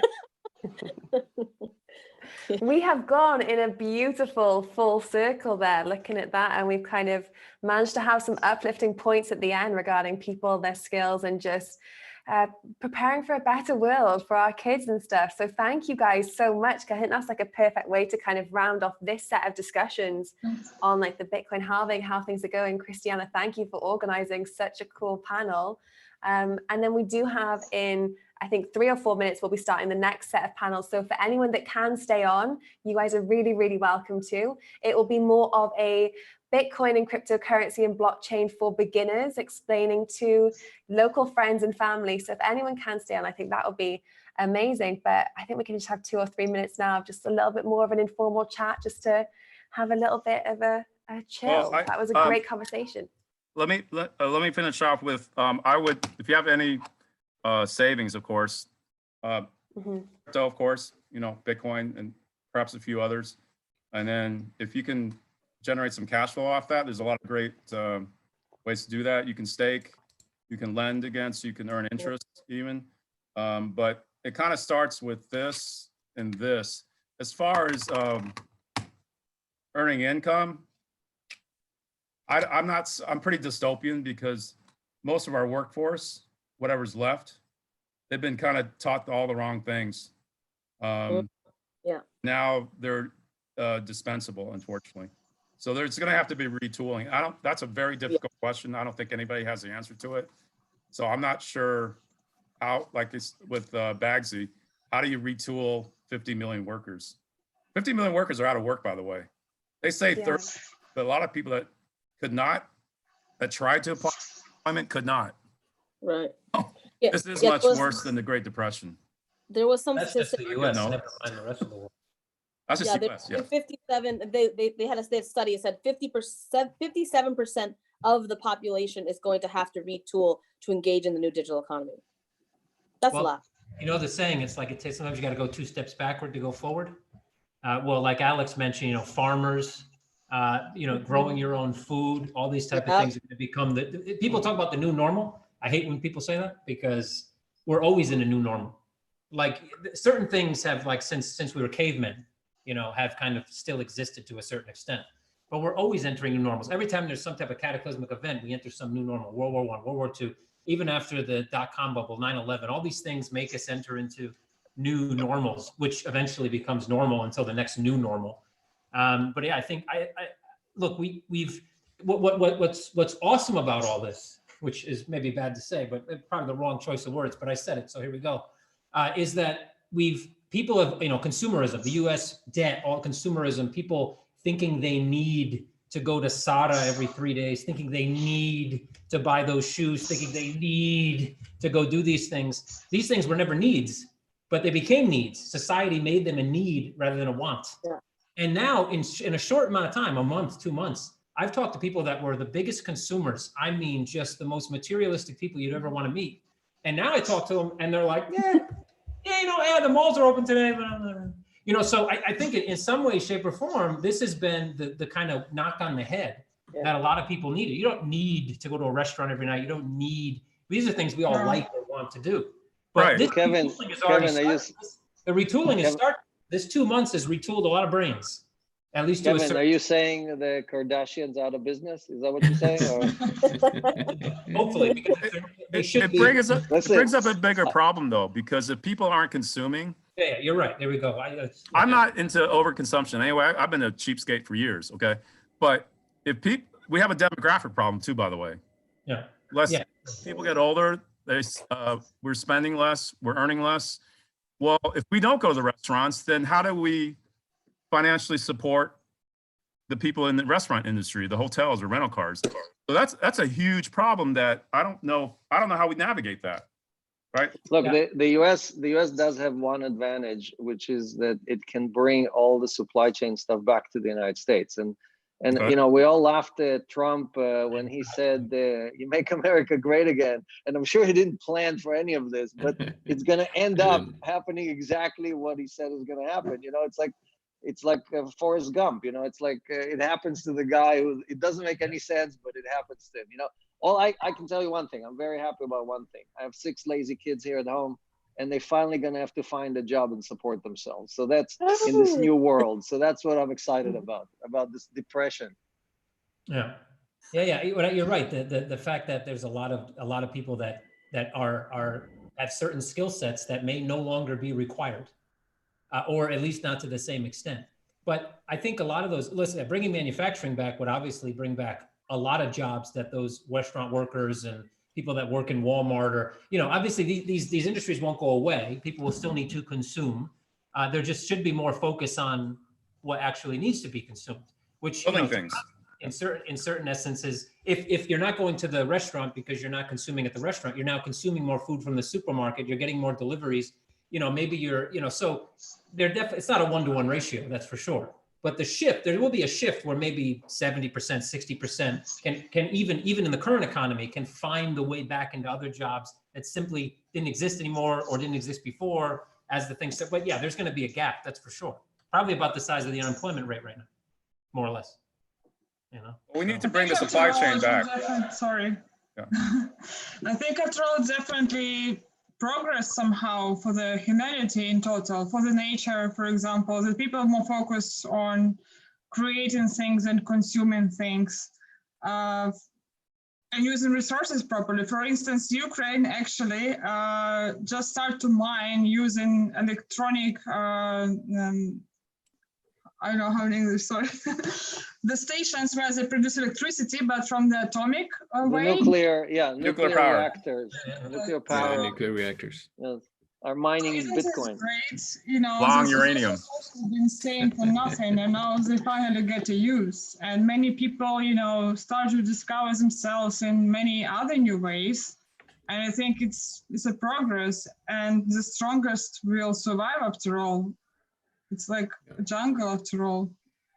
Yeah, I think the retooling was going to happen anyway. Like we were headed towards an era where people were going to shift professions, shift from, you know, when you have a Tesla factory that only has 3 people and everything else is automated, you need to, like, you know, retool yourself and learn new skills. They've been arrested though, so they're not. There's no guys there anymore. They're all. Oh yeah, anyway. You know, you move more towards, like, you know, doing your Grub Hubs and your Uber Eats rather than going into the restaurant itself. You know, why would you want to do that? So I think we were just headed towards that way anyway, but I think this was just it's almost the same thing as like taxis, right? When Uber, all these things started, people were like, oh my God, what are the taxis going to do? Well, it became Ubers. I mean, you know, exactly. Nobody thinks something's going to work until it works. Yeah. The funny thing is, I was thinking about this the other day. Maybe we should have like a little thing where everybody says the conspiracy theory they think may be the right one, you know. But I was thinking about this the other day. I was like mulling this around in my head that usually when you have transfers of wealth, it's always from the bottom up, right? So the transfer of wealth usually happens from taking all the money from, you know, the poor and the middle class and shooting it up to the ultra rich.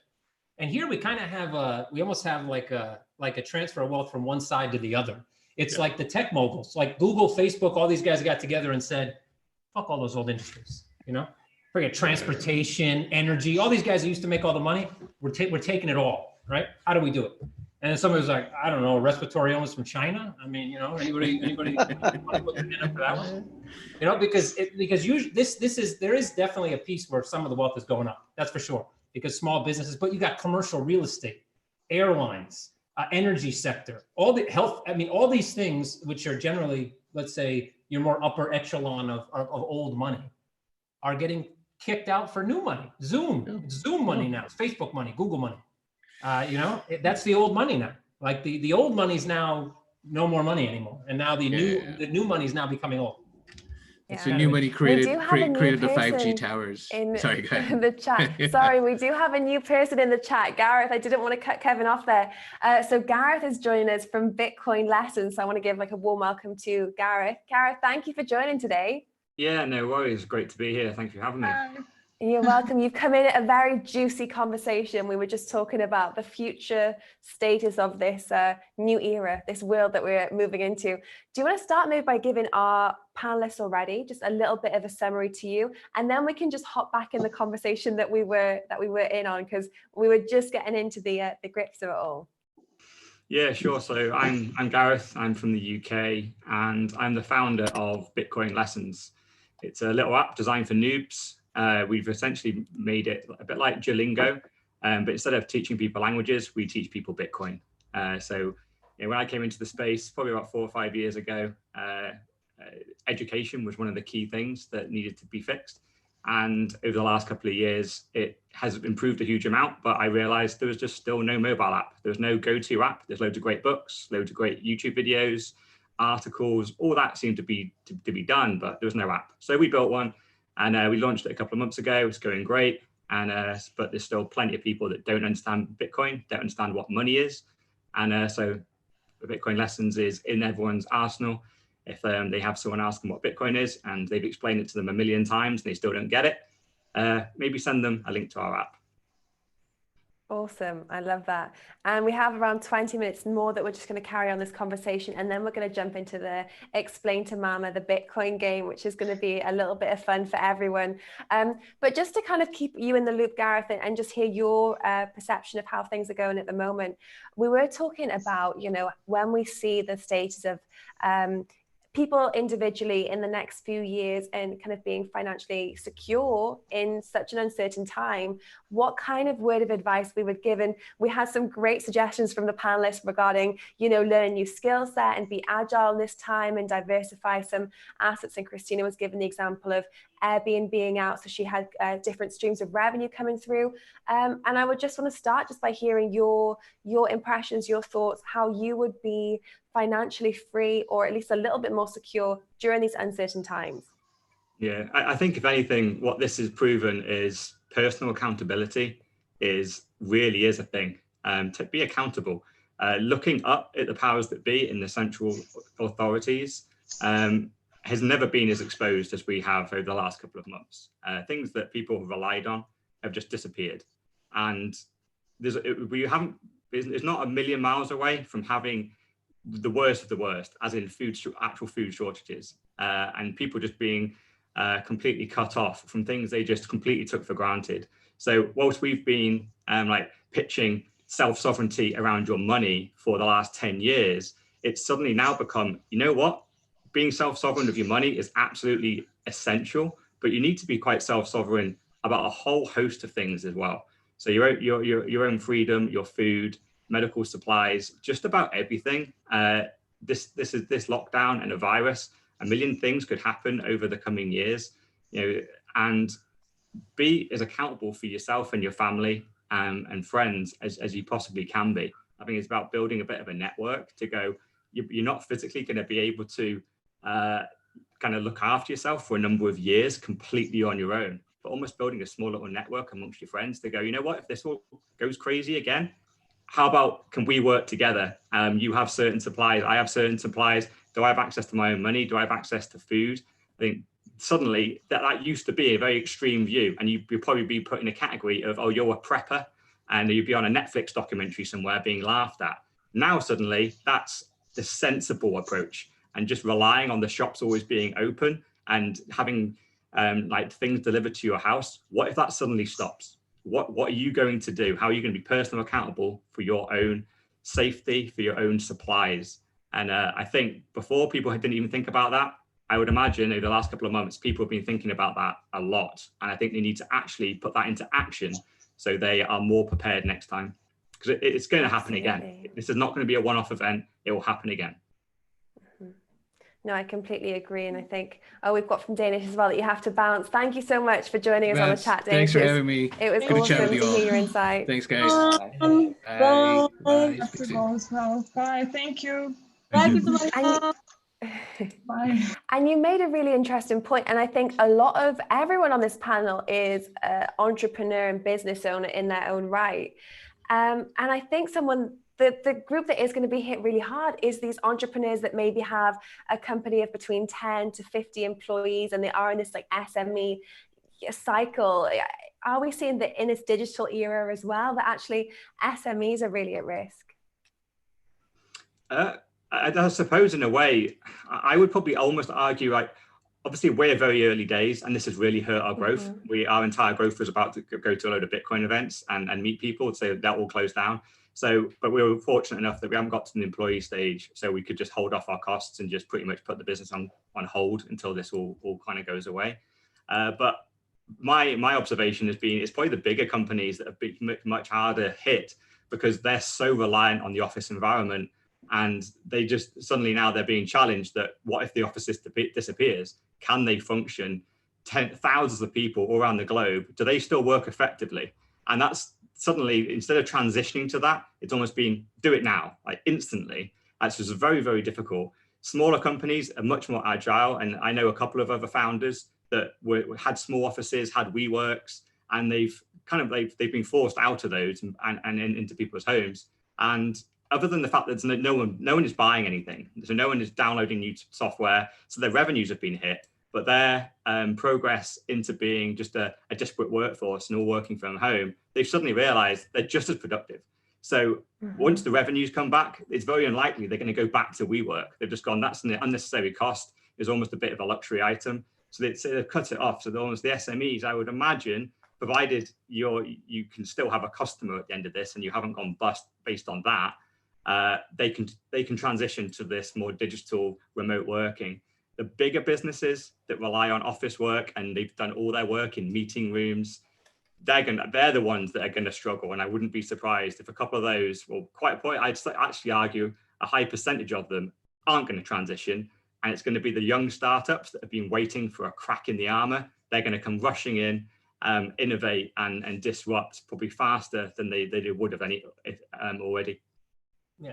And the emerging tech space as well, because so many of us have actually communicated and communicate regularly via our laptop. You know, like Kevin, I've spoken to you probably around 50 hours in total, maybe more, but we've never met in person. So the emerging tech world actually,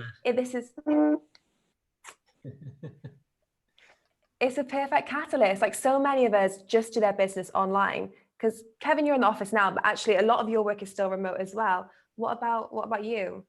Yeah, so I'm definitely in the SME category, a few SMEs floating around here or there. So I tend to agree that generally speaking, it's just like, you know, government can't do anything right because they're too big and bloated and they move too slow. And the same thing happens with private enterprises that become public and are too big and too bloated. But you have, I guess it depends on the leadership, really. If you have a leadership that's more agile, let's say let's say you have an Elon Musk as your CEO. He might say a few bad things, smoke a joint on live TV or whatever, but he's also able to pivot very quickly. And he doesn't necessarily take no for an answer. So if his board wants to fight, he'll fight and he'll pivot, right? So I think it comes from leadership and exactly how a company's structured. Some companies, no matter how much leadership they have, are just structured badly and because they're too big. So yeah, generally speaking, I would agree. Though obviously it depends on what business you're in. If you just opened up your brand new, restaurant with 4 tables that can only fit 9 people, and that was just about going to make you money, and now you can only put 1 person in the restaurant because people have to sit 2 meters apart. Don't get me started on that nonsense, because obviously if I cough and then 10 seconds later somebody else walks in, they're still going to get sick. So what's the difference? But the point is that, yeah, I think SMEs can generally be a bit more agile, but at the same time, SMEs usually are strapped for cash. Many of them are bootstrapped or they've just raised funds. Imagine if you just had a fundraising round and you just were on your Twitter saying how our Series A just got completed for, I don't know, or whatever, our seed funding for $1 million. And then you have 7 months where you can't monetize anything, or 11 months. So yeah, you can downsize, you can do what you want, but you still have to produce, you still have to, move forward. You still have to get ready for the next round. So it can still be difficult. But yeah, look, I don't know. I've never been through anything like this before, but I've been through 1 million failures, right? Most entrepreneurs don't talk about failures, but I think they're the best things to talk about. So I've fallen on my face enough times in my life to understand that falling on your face kind of sucks. Kind of looks like I did this just recently, might have just fallen on my face yesterday, actually. But if once you realize you don't want to do that, you become, you try to make things work.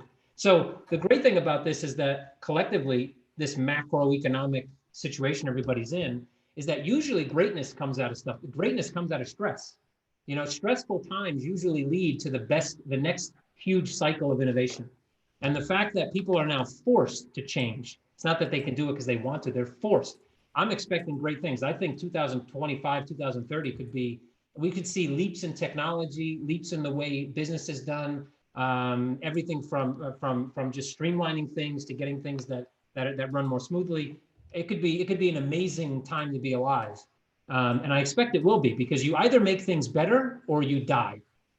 I mean, after a major crisis, you either give up and everybody starts living in a dust bowl, I don't know, like some movie, or you just make things better. There's really no other alternative. I kind of feel like I have to respond a little bit to that, right? I think it's true that it kind of splits that way. I feel like, obviously COVID itself is causing people to literally die, but to me, the people who are struggling out there, one of the things that's really important is really not to over dial the narrative of you should pull yourself up by your bootstraps, or you should be entrepreneurial, or you should buy Bitcoins, or, there's a lot of that kind of tone that's kind of been in here. And I just feel like, if you do look at who's in the front lines, who's essential, these people who are being, literally being exposed to a virus that can kill them, and these are kind of essential and also frontline kind of workers in the economy that are supporting, all of us and delivering food and medical supplies and whatnot. So, I think, to me, the thing that is, I mean, hopefully people, minimum number of people will die, but I think the thing that is important to kind of gather out of this is really that, it doesn't seem like we've seen kind of capitulation yet. It doesn't feel like capitulation. And, and I think that it may feel worse before it does get better, and I obviously there are situations like, Alex Mashinsky in the last panel was saying that, Celsius is kind of booming, et cetera, so there's definitely local, spots of bright light, and there's definitely great, amazing, wonderful things happening, but, I don't think that's the only thing that's happening. I mean, yeah, Miko, my point, I don't want to sound callous, but I didn't become a doctor because I didn't want to be around dead people. So I agree that there's a lot of people that are doing their jobs, which they signed up to do, and that's what they signed up to do. I think, to be honest, when it comes to the hero element, I would say the guy driving the bus that didn't necessarily sign up to be around a bunch of pandemic, people passing around deathly viruses is probably more of a hero than the doctor. Because he's essentially doing his job. He's doing it well, and I pat him on the back for that, but that doesn't necessarily make him a hero in my book. What I would say, though, is that I would agree with you for the most part in that we talk about, this is, I guess, the discussions we're having here are generally around business and finance and Bitcoin. So, we haven't yet gone outside of that bubble to really talk about COVID and how it affects, let's say, people, and people are dying. People do die every day, though, from a myriad of causes. So I'm not sure that's well, all that. I'm kind of agreeing with Miko in the sense that, look, the labor participation rate is below 50%. It was 62% before. It was already bad. And so what's happening with every single cycle that ends, in a debt cycle that ends badly, more and more people get displaced. Sure, there's opportunities. I mean, Google launched, they're the 21st search engine. What happened to the other 20? First mover advantage isn't always an advantage. Amazon's done super well. Employees, executives, stock options. But how many companies, retailers that went out of business because of them? It's the winner take all economy. That's the problem. And this because it's so bad will just accelerate that. There's going to be fewer and fewer people that will benefit from this dislocation. And lots of people that have regular shops, for instance, they're out of business. A lot of restaurants. So this is all getting accelerated. It's been going. A minority will benefit. Yeah. Everybody here is going to do well, I'm pretty sure, because we're already, like I said, this has been the craziest 3 months, and it's been the very profitable one because the disruptions, dislocations, and social media has driven, stock shares of antiviral stocks even to much higher. I've been trading since the H1N1 in 2009. Yeah. And it's, the mask companies and the antivirals, and Novavax just went through the roof today. So yes, some people will benefit, but I'm worried about the general population. How do you retrain hundreds of millions of U.S. workers and billions of workers, globally? Are we all under the opinion though that I would think that something like this, especially for younger people, that I think older people are obviously more set in their ways. For me, I have to be quite honest. I'm in my 40s. This would not change the way I live my life if it wasn't for the fact that it is going to change the way I live my life, because I will be forced to change the way I live my life. It wouldn't change it at all. If it was just for me going out, I wouldn't start putting, I wouldn't necessarily, I just wouldn't do it. And I'm not saying that's the right thing to do. I'm just saying personally, I wouldn't change it at all. But from especially the younger generations, it'll probably change the way they live the rest of their life, how they teach their kids how to live their life, and it may have no doubt. But in the short term, do you really think when everything opens up, truly opens up, whether that's in August, September, October, November, we go through another flu season, whatever happens, do you really think that because look at for the US in particular, look at the gun control, right? Every time there's a mass shooting, we've seen kids die, literally Connecticut, right? Literally 20, 30 children, and everybody goes, oh, this is it. This time, guns are, no, they're not. Because generally people latch in, their attention span's about what, 6 seconds? And now the attention span is 2 months now. So they've been forced to pay attention to this and see the numbers and the deaths and really ingrain this in their minds that this is going to change their lives. But the minute the sun comes out, it's 80 degrees outside, and everybody in New York's outside in Central Park. Do you really think that they're really going to completely adjust? I'm skeptical on whether or not it's going to happen. I don't think it's going to happen. People are going to retool. I think they should. I think they should, but I don't know how though, because the teachers themselves aren't retooling. Yeah. Right? I'm just talking about the school systems. What about corporate training? Dude, homeschool. We're so unready for a shift. Anybody got kids at home from like homeschooling? Okay. Jesus, Miko, we got to talk. I have to tell you, it's been the most ridiculous. I get like these charts with like all the school and the classes, and then the link. They don't even give links. Everybody's on Zoom. This guy's using Google Hangouts. This guy wants the docs over here. This guy wants an email. My daughter's 8. 8. She got more Zoom meetings every day than I do, and I'm like your secretary. I'm like, oh, hold on, honey. It's the second Zoom link on the 4th chart on the Google Drive. Yeah. Okay, great. It's quite ridiculous. I can't wait for that. The school has to come back in session. I can't take it, to be quite honest. But even that in itself is so interesting that 8-year-old kids are able to navigate Zoom. I know for me, when I see I have a goddaughter who's 9, and she can navigate an iPad 10 times faster than me. So we're already seeing this transition process where children are required to be so much more adept than our parents. My parents, my grandparents don't even have internet. They don't know what I do. I can't explain my job to them. It would be impossible. Obviously. They think I read the weather. They think I'm a weather girl. And I'm like, you know what, Nana, that's easier. She's 90, so it's fine. Where do you even begin? And we have a Bitcoin educator in here. I want to ask you, Kevin, and Miko as well.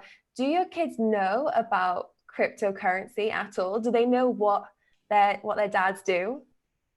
Go ahead, Miko. Yeah, my son's 14. He's certainly aware of the concept of Bitcoin. So he's reasonably tech savvy, very, very strong computer user. But he's a whale already. To me, one of the exercises that we're doing in our kind of homeschool is, we're talking about sort of long-term buy and hold of equities, and we're talking about building basket of maybe 5 assets. And I think what I'll probably do is, throw a bonus asset in there of GBTC, just to see what a long-term buy and hold would look like, on Bitcoin for someone like that. But I'm not proselytizing, blockchain technology to him. I think everyone needs to kind of look at that, through their own lens. I do think that there is a generational element to this new asset class. I think of Bitcoin as, I would call it a janky asset, a disagreeable asset for a disagreeable era. So, and I think that, the younger generation, obviously the idea of handling cash money is pretty ridiculous. And I don't think kids really care about cash very much. So, I think that's going to be part of the generational thesis around this. Yeah, I would agree. I have three daughters. 2 are already grown up, so 24 and 22. The 24-year-old works in my company, so she definitely knows what crypto is and deals with it on a daily basis. 22-year-old lives in Italy, and I don't think she knows Bitcoin from, I don't think she knows what it is, to be honest. It's not part of her life. And yeah, I've never been a dad who pushes any type of beliefs on their children. I find, education is fine, and I like to show them what I do, but, outside of that, I don't really push it. My 8-year-old, however, knows what Bitcoin is, spots it, can find it in articles. She's like, Dad, I was reading the Associated Press, like what? And they mentioned Bitcoin, and definitely cash is definitely foreign to her. She has her video games, she buys virtual items. She obviously doesn't understand the value of money yet. But she definitely knows that, 500 sapphires will get her, a doghouse on whatever game she might be playing. So she's generally enthralled by it. For her, it's normal, right? So I guess when she talks to her friends about what I do, she doesn't understand why they don't know what I do.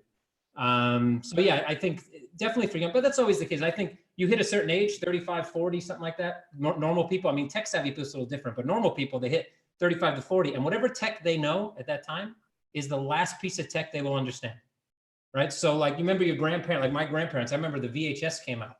My grandfather got that. And then after that, forget it. The microwave came out, no idea, wouldn't touch it. Thought it was gonna give him cancer, and maybe it does, I don't know. But he wouldn't, it was in his house, somebody bought it from him, an uncle of mine, and it just sat in the corner, never plugged it in.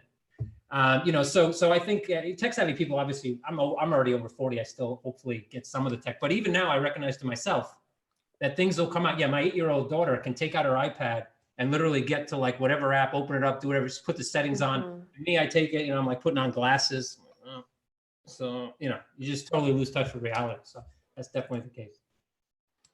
And I think this conversation flows really nicely into the Explain to Mama segment, which is how would you even begin to explain to different family members and different people that you're aware of cryptocurrency tokens? And I think Mika's given the thumbs up here. And this is something that I was really excited to take part in, because where do you even begin with this? It's just there's so much potential here. Christiana, she's coming at the perfect time.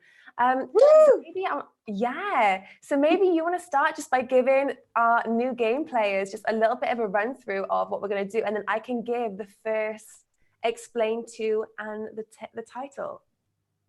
Perfect. Thank you so much. And this is my favorite part of the show.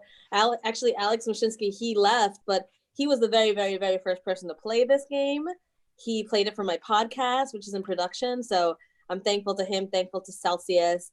And Celsius is part of the tools that we are recommending in this hour, the beginner hour. Also, Edge Wallet. Edge Wallet is a wonderful beginning tool. They're actually pledging for the next 3 weeks. They are pledging all of their transaction fees to charity with the help of Is partners. that Paul? Is that Paul Pui? Paul, yeah. San Diego? Okay, yeah. Let's see. So there's other partners too. Like, for example, I think Bitcoin.com exchange is also supporting that. So the partners are matching that the next 3 weeks is going to go, his transaction fees are going to go to COVID relief. So we're going to be sharing that link so you guys can definitely sign up for Edge for these new beginners. So yeah, and then what else? Oh, and a special promo today for beginners out there. We're all about incentivizing you to learn. Soon we'll teach you about bounties. But I want to let you know that there are 2 months 2 memberships, 2 months that WeWork virtual blockchain lab is giving.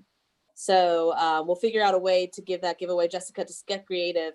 Actually, one show now and one show in the 9 p.m. show. So let's get creative and figure out a way to engage the audience and have someone get a virtual membership to WeWork. Okay, and then so sorry that I got out to the thank you partners, thank you wonderful community.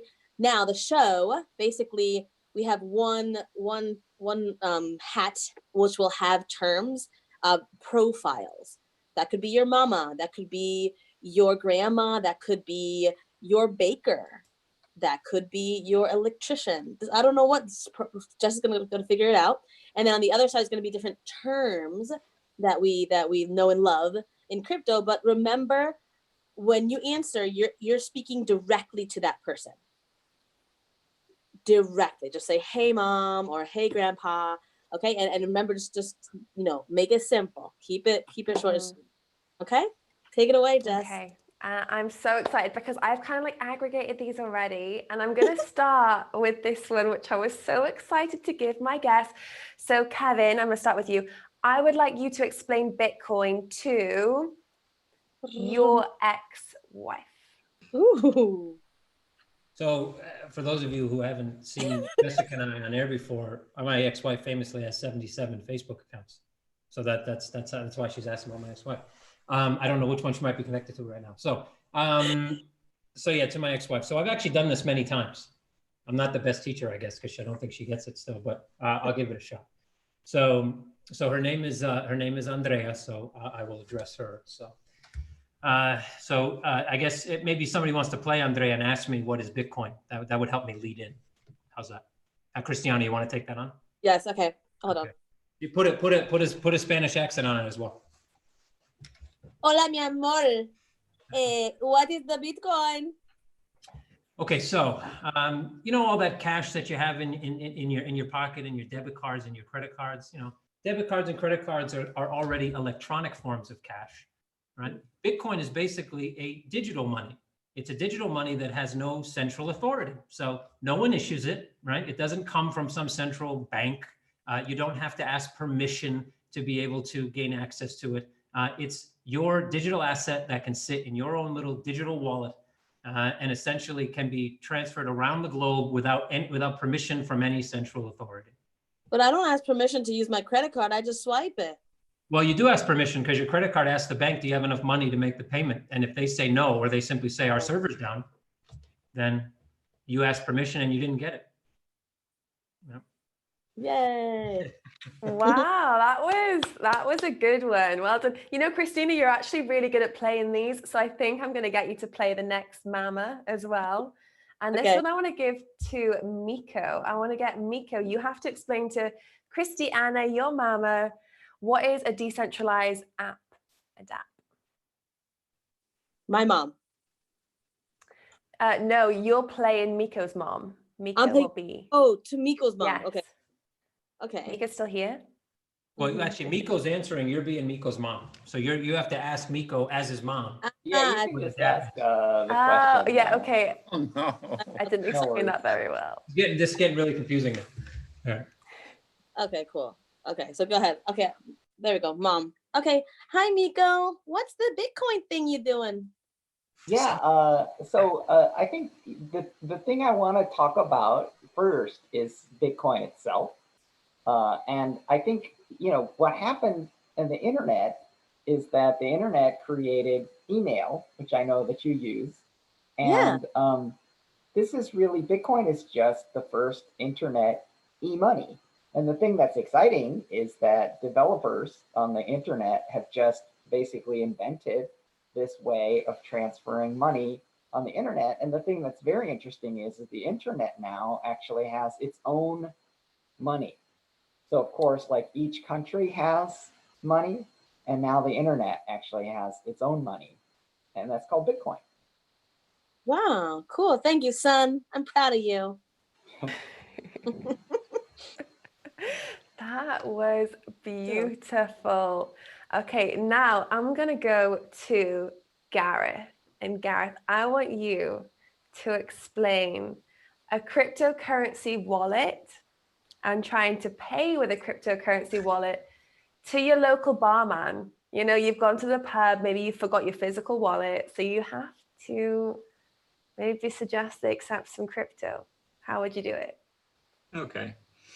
Yeah, sure. So, yeah, it's a tough one. Okay, so I forgot my wallet. I'm really sorry. I haven't got any money. I haven't got any fiat, but you know what? I've got a better form of money for you. How about I send you some digital cash, and I can just do it through my phone right now. I can download an app. Show me a QR code, and we'll just link the money directly to each other. I have some digital tokens. It's worth it. You can see the fiat amount next to it. Just fire up your phone. I'll send it directly to you. There's no sign up. You don't have to do KYC on and get a bank account and do all that horrible business stuff that you have to do to get your bar license. You don't have to put money in the till. I can tip you right here. I'll just send it you. It'll be with you instantly. How about we just do that? Get your phone out, download this wallet, and I'll send you the Bitcoin or any cryptocurrency you want right now, instantly. And you can do it. You can do what you want with it. You can hold it. You can sell it. You can keep it. You can do whatever. Sorry, mate. No more drinks for you. Can you play the Yeah, but Gareth, what's fiat and what's KYC? Yeah, Right. These are newbies, remember?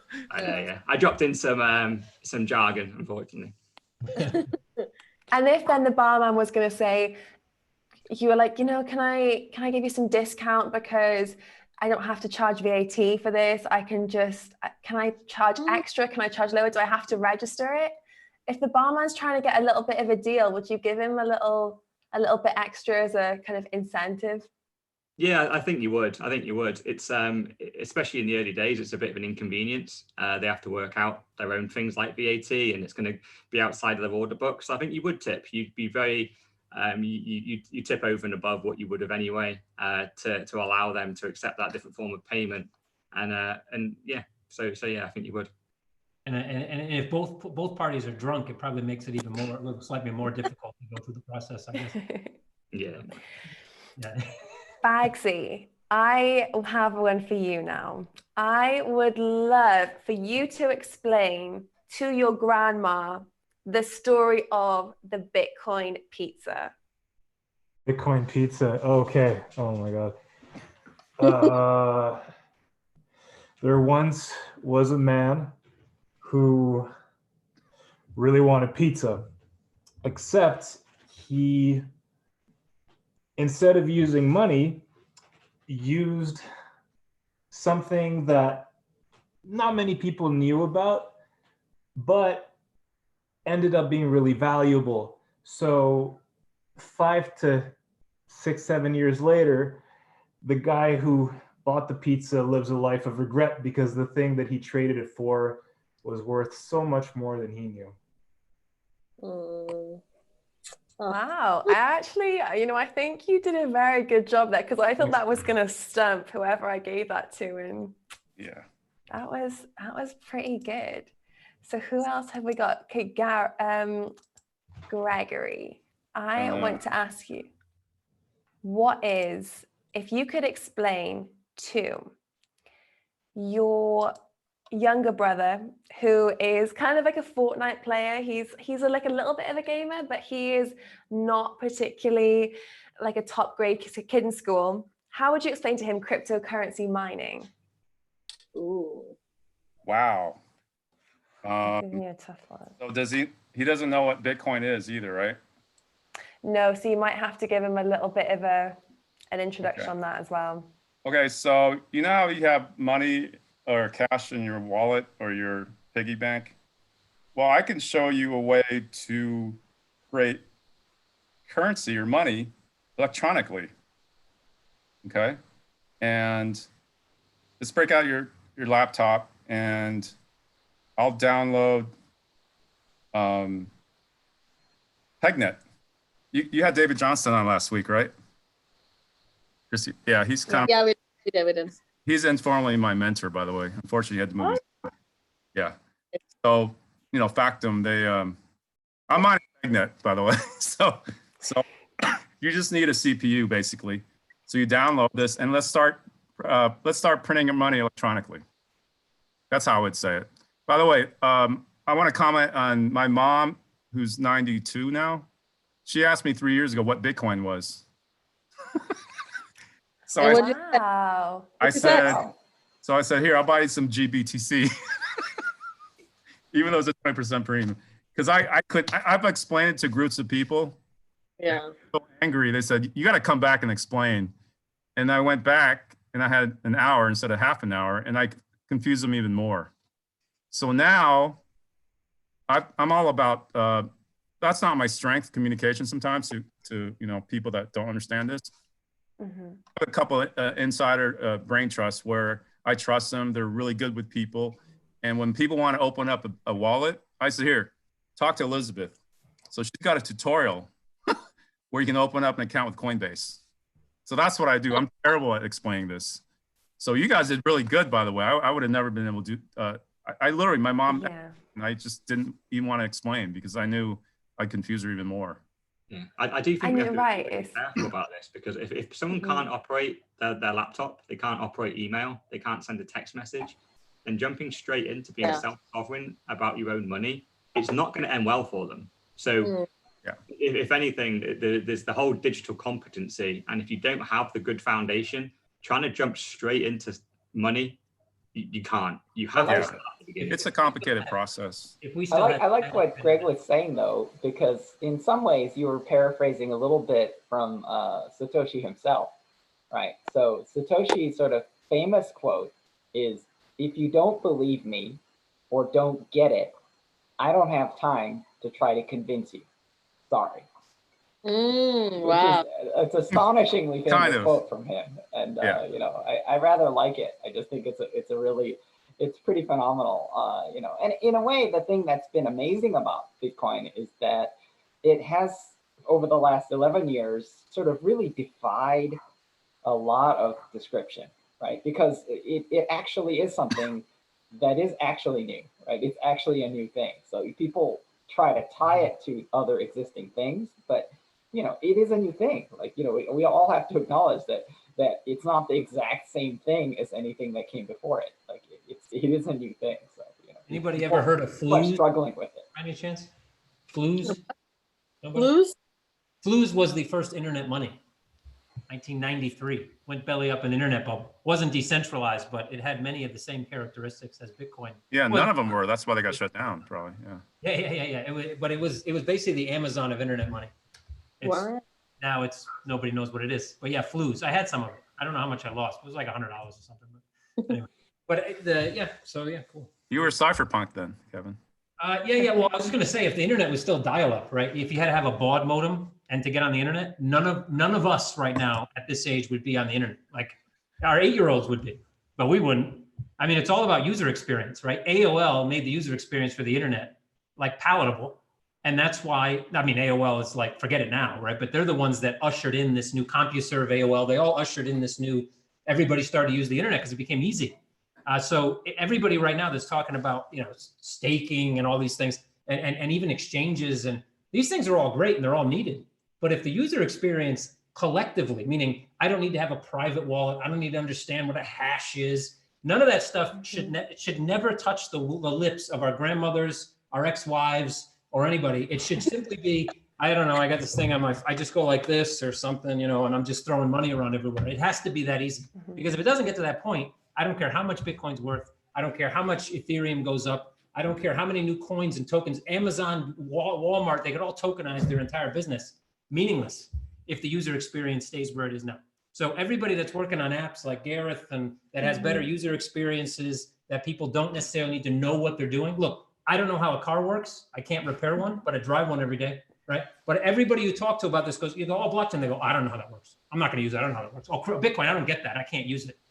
Who understands how the internet works? What normal person can describe to you how the internet works? Nobody, except, most people like, I don't know. I type in Google and Google comes up, But user experience as well. Have you ever tried to move country and get a new bank account? Actually, the user experience of going into a bank when you've just moved to a brand new country and you have no history of records or no rental contract, there's this huge, you can't sign an employment contract because you haven't got a rental agreement, but you can't get a rental agreement because you don't have a bank account. There's this whole process that actually when you start a new life, you realize how hard it is for people to get on this financial train that a lot of people take for granted in the Western world that they're just born into. So as soon as you kind of work that back, and that's kind of how I view dial-up internet, is like this really long onboarding process of having a mortgage and a bank account and these things that people do take for granted.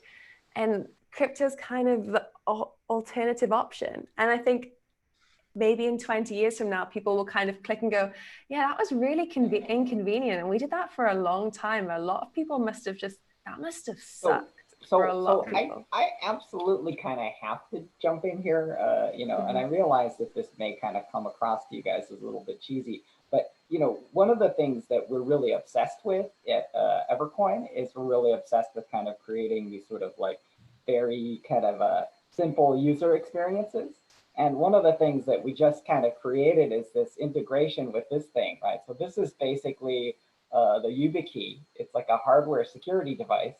And one of the cool things that you can do is you can basically just stick it in your phone, whether it's an iPhone or an Android phone, and it basically locks and unlocks your wallet for you, right? So to me, it's like works like a hotel key, right? So you put it in and it unlocks and you take it out and it locks itself again, you know? And so for us, like, you know, people who are dealing with wallets and dealing with cryptography, like this is definitely like the mood of like something that someone could just use and they already kind of know how it works, right? Like, you know how a hotel key works, you know, by the way, if you lose it, you just go to the front desk and you show your driver's license and then you get a new one, right? So like, you know, it works quite a bit like a hotel key.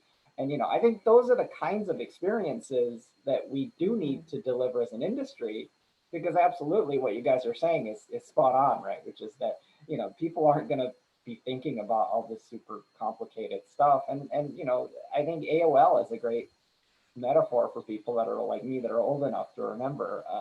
You know, they just made it easy, right? They just made it a lot easier for a lot of people. By the way, this is not an endorsement, but I think speaking of David Johnson, I'm not sure he invested, but you guys ever heard of cointext.io? I don't think I know that one. You can send Bitcoin Cash like to anybody in the world. I don't know how secure it is, but I've sent it to a bunch of people as well. To anybody with a mobile phone that's not even smart, i.e. it doesn't have to need internet access. That's not even smart. I like that. It's a dumb phone. It's SMS text. So I can literally send. It's just a phone. Yeah. So I can send Bitcoin Cash to anybody, a kid in Africa. So it's kind of cool, and they automatically creates a digital wallet for them.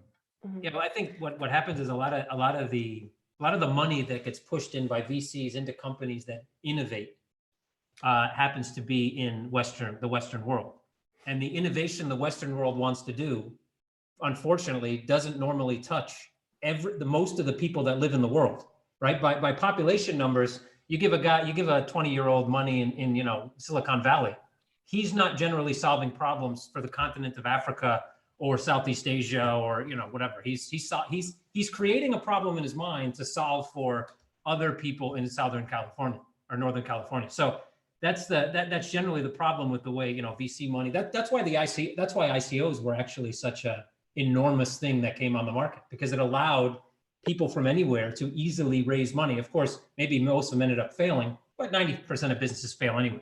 That ratio goes through life. 90% of people fail, 90% of people don't do what they want to do in life. You know, that's just how the world works.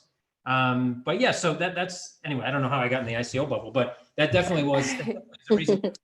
Gregory and Miko have just answered the questions that most people normally ask, which is, you know, what happens if you lose your wallet or codes to your wallet? And Miko, you answered that with your hotel room key. And Gregory, you answered, well, do you need internet connection for crypto? So yeah, you don't want normal people having one of these, right? Like wow. Like a normal human being should not have to walk around. Wow. Right? That's ridiculous. you know, I'm not, if I Great get that for from my opening your grandmother, Christmas it's an iron, presents. you know, she'd be putting it on the stove and trying to iron a blouse with it or something. But yeah, UX is 100%, forget about everything else.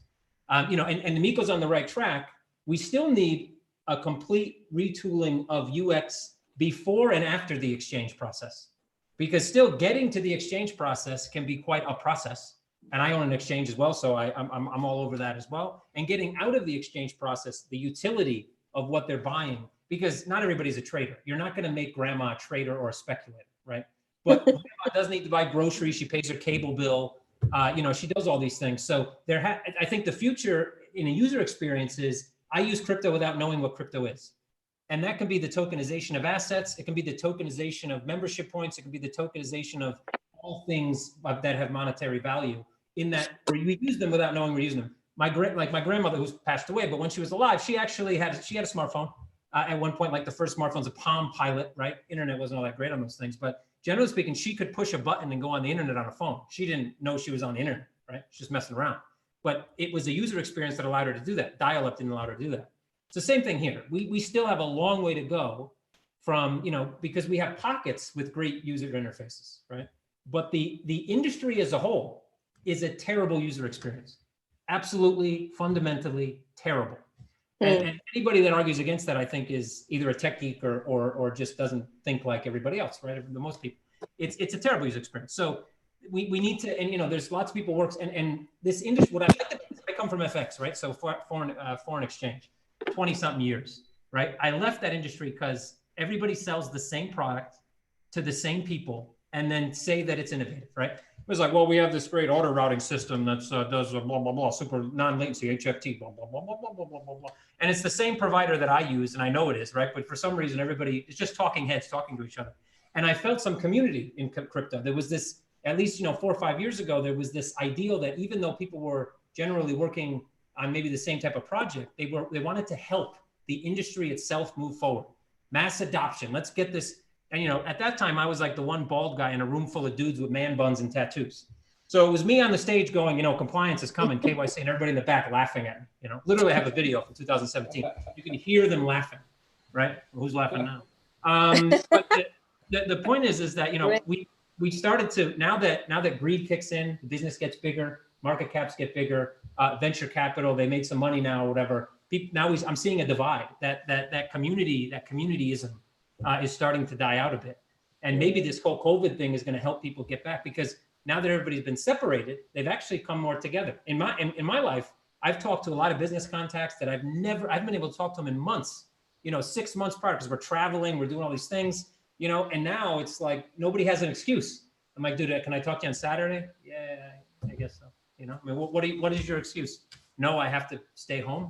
I mean, you know, so it's actually been quite at least for me and a lot of people I talk to, it's kind of, I'm starting to feel that community thing kind of coming back together. And I think that's super important, because if we all silo ourselves making super efficient user experiences, the whole user experience as a whole is going to suck. I think one of the things I've spotted is that it's the already quite big financial institutions are embracing Bitcoin and other cryptocurrencies from their side. And then suddenly they've got huge install bases. They've already got the user experience nailed. So in the UK, we've got Revolut. In the US, you've got Cash App. So they're already onboarded. They've done all the hard work. The app's already really slick with millions of users, and they just bolt Bitcoin on. And then suddenly, just as they were buying a bit of Tesla 10 minutes ago, now they're buying £10 worth of Bitcoin. And suddenly they start, that starts their journey. And obviously to a certain extent, it's custodial. Making it super easy means you don't really know what you've done. You're just buying and trading things, and you're not really understanding. But it starts their journey, and eventually they get hooked and they start going down the rabbit hole, and they start going, I don't want to leave it in Cash App and hope Jack Dorsey remains being a nice guy. What if he turns bad one day? And then they go, I need to take custody of this. And it might take them 2 years to get to that point. It might take them 2 weeks. They might never get there, but they will start their journey, and different people will get to different points. And some people will be holding their Bitcoin on hard sheets of metal at home. Others will leave it in Cash App, and then everything in between. And I think that's probably the big kind of push that probably I'm seeing, that in the last 18 months or so, the big institutions that wouldn't have even touched crypto, they've bolted it on. And now Bitcoin is one of the leading revenue drivers for one of the biggest companies in the world, and like hottest startups in Square. And suddenly this is, it's coming mainstream, and they're educating people. And then because they're not crypto only. I mean, crypto only to a certain extent, we're almost preaching to the converted, and we all get it. And it's quite hard for new people to come in because it's so specialized. But when it gets bolted in to an already understood product that everyone uses every day, it clicks the light switch on, and they just start to explore. And then before they know it, they're down the rabbit hole, and they're imprinting their secret passphrase on a sheet of metal, and they're a hardcore self-sovereign Bitcoiner. And then that's one more for us. The rabbit hole of the internet. I do want to shout out to Cash App.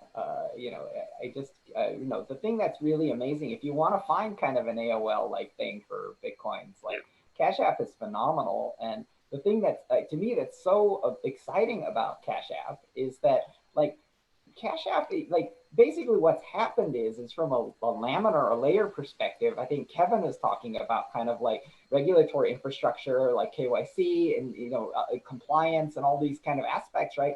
But what's happened is that we've just seen a major cleaving of the financial infrastructure in retail, right? Which is all of these kind of Revolut style, Cash App style, kind of like nouveau kind of digital banking, all of these kind of like, essentially what's happened is that the traditional banks are awesome at regulatory compliance and bureaucracy, right? And then, these other so-called banks are basically good at user acquisition and mobile app development, right? And those skill sets are just, you can't find a company that's good at both of those things. Like there isn't a company that's good at like building apps and user acquisition and kind of compliance and retail banking, right? In terms of the plumbing, right? So what's happened is this amazing cleaving layer. Now, Square just got regulatory approval to be their own bank, but to me, that's not even material, right? It's like Costco having their own brand of toilet paper. Like, who cares? Nobody cares, right? It's like, is Square a bank? Are they not a bank? It doesn't matter.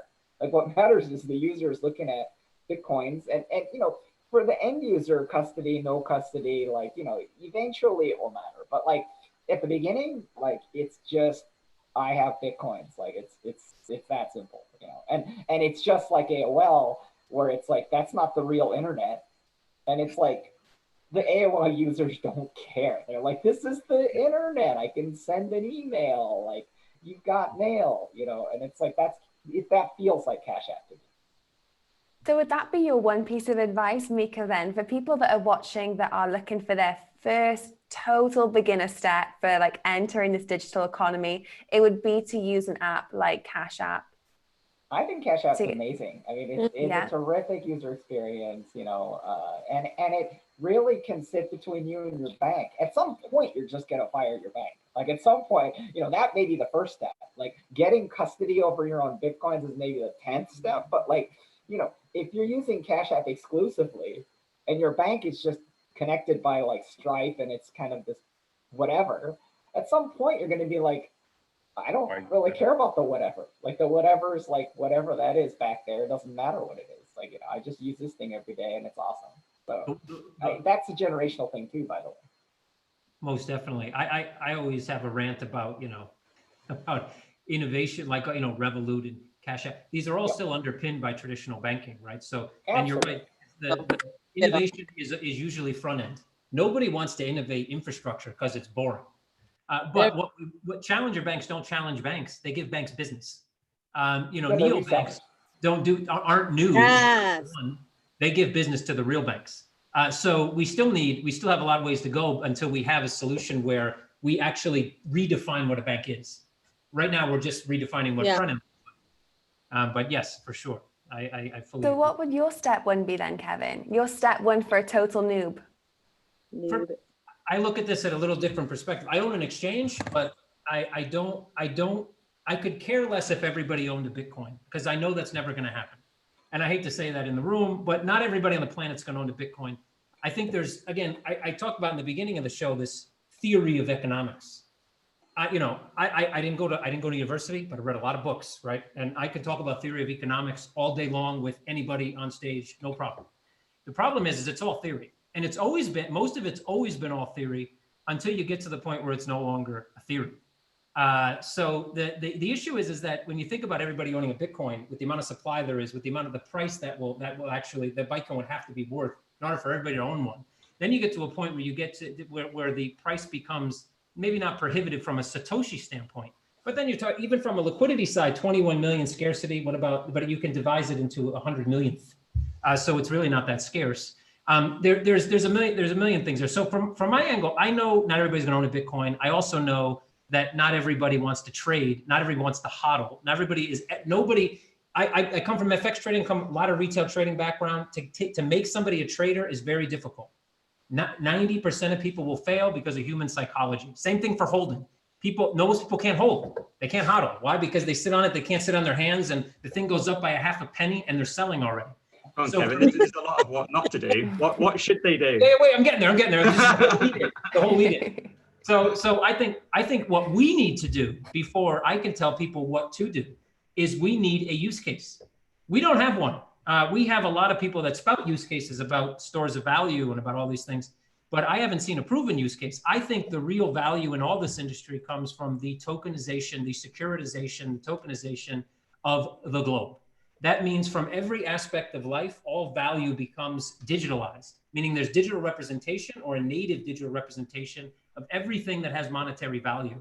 And that allows for cross-border movements, settlement, all types of things that right now take 3 to 4 days. Normal people can't get access, only high net worth individuals. We're talking about the ability to take your, let's say for a comment, to take your American Express points and turn them into either cash or days at this place or a food or whatever instantaneously without needing to understand how the infrastructure works.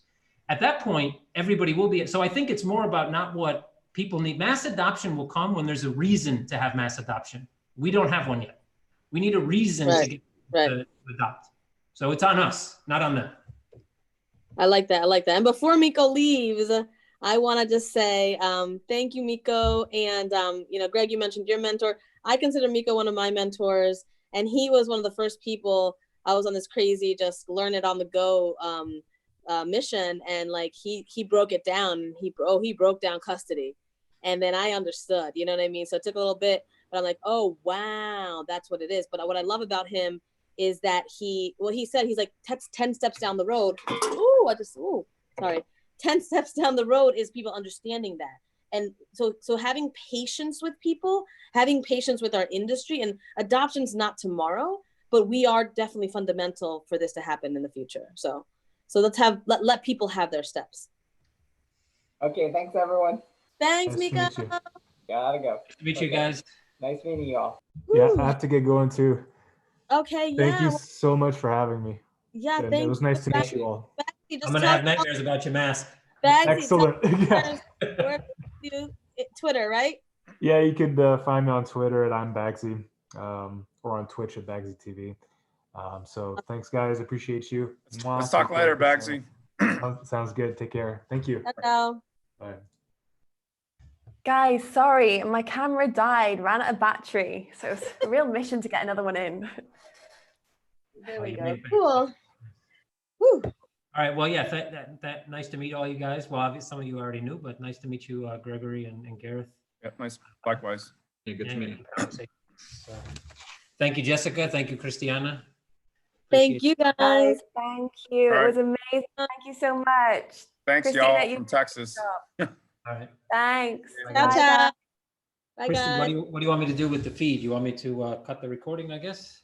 No, I think I'm gonna stop recording. I think. Yeah, stop the It's recording. karaoke hour. Kevin, just stay on. Just do some singing. Yeah. Jam out a little bit. We're gonna take it back. It'll definitely make everybody leave. It's like putting the bad music on it. Wait, but I really want Jessica and Gareth to meet because they're UK party. Fellow Brit. So where in the UK you based, Gareth? We stop the Chester. YouTube stream before we start the chat. Yeah, you can stop. Nice. I think you have to stop. Oh, stop stream. I did it.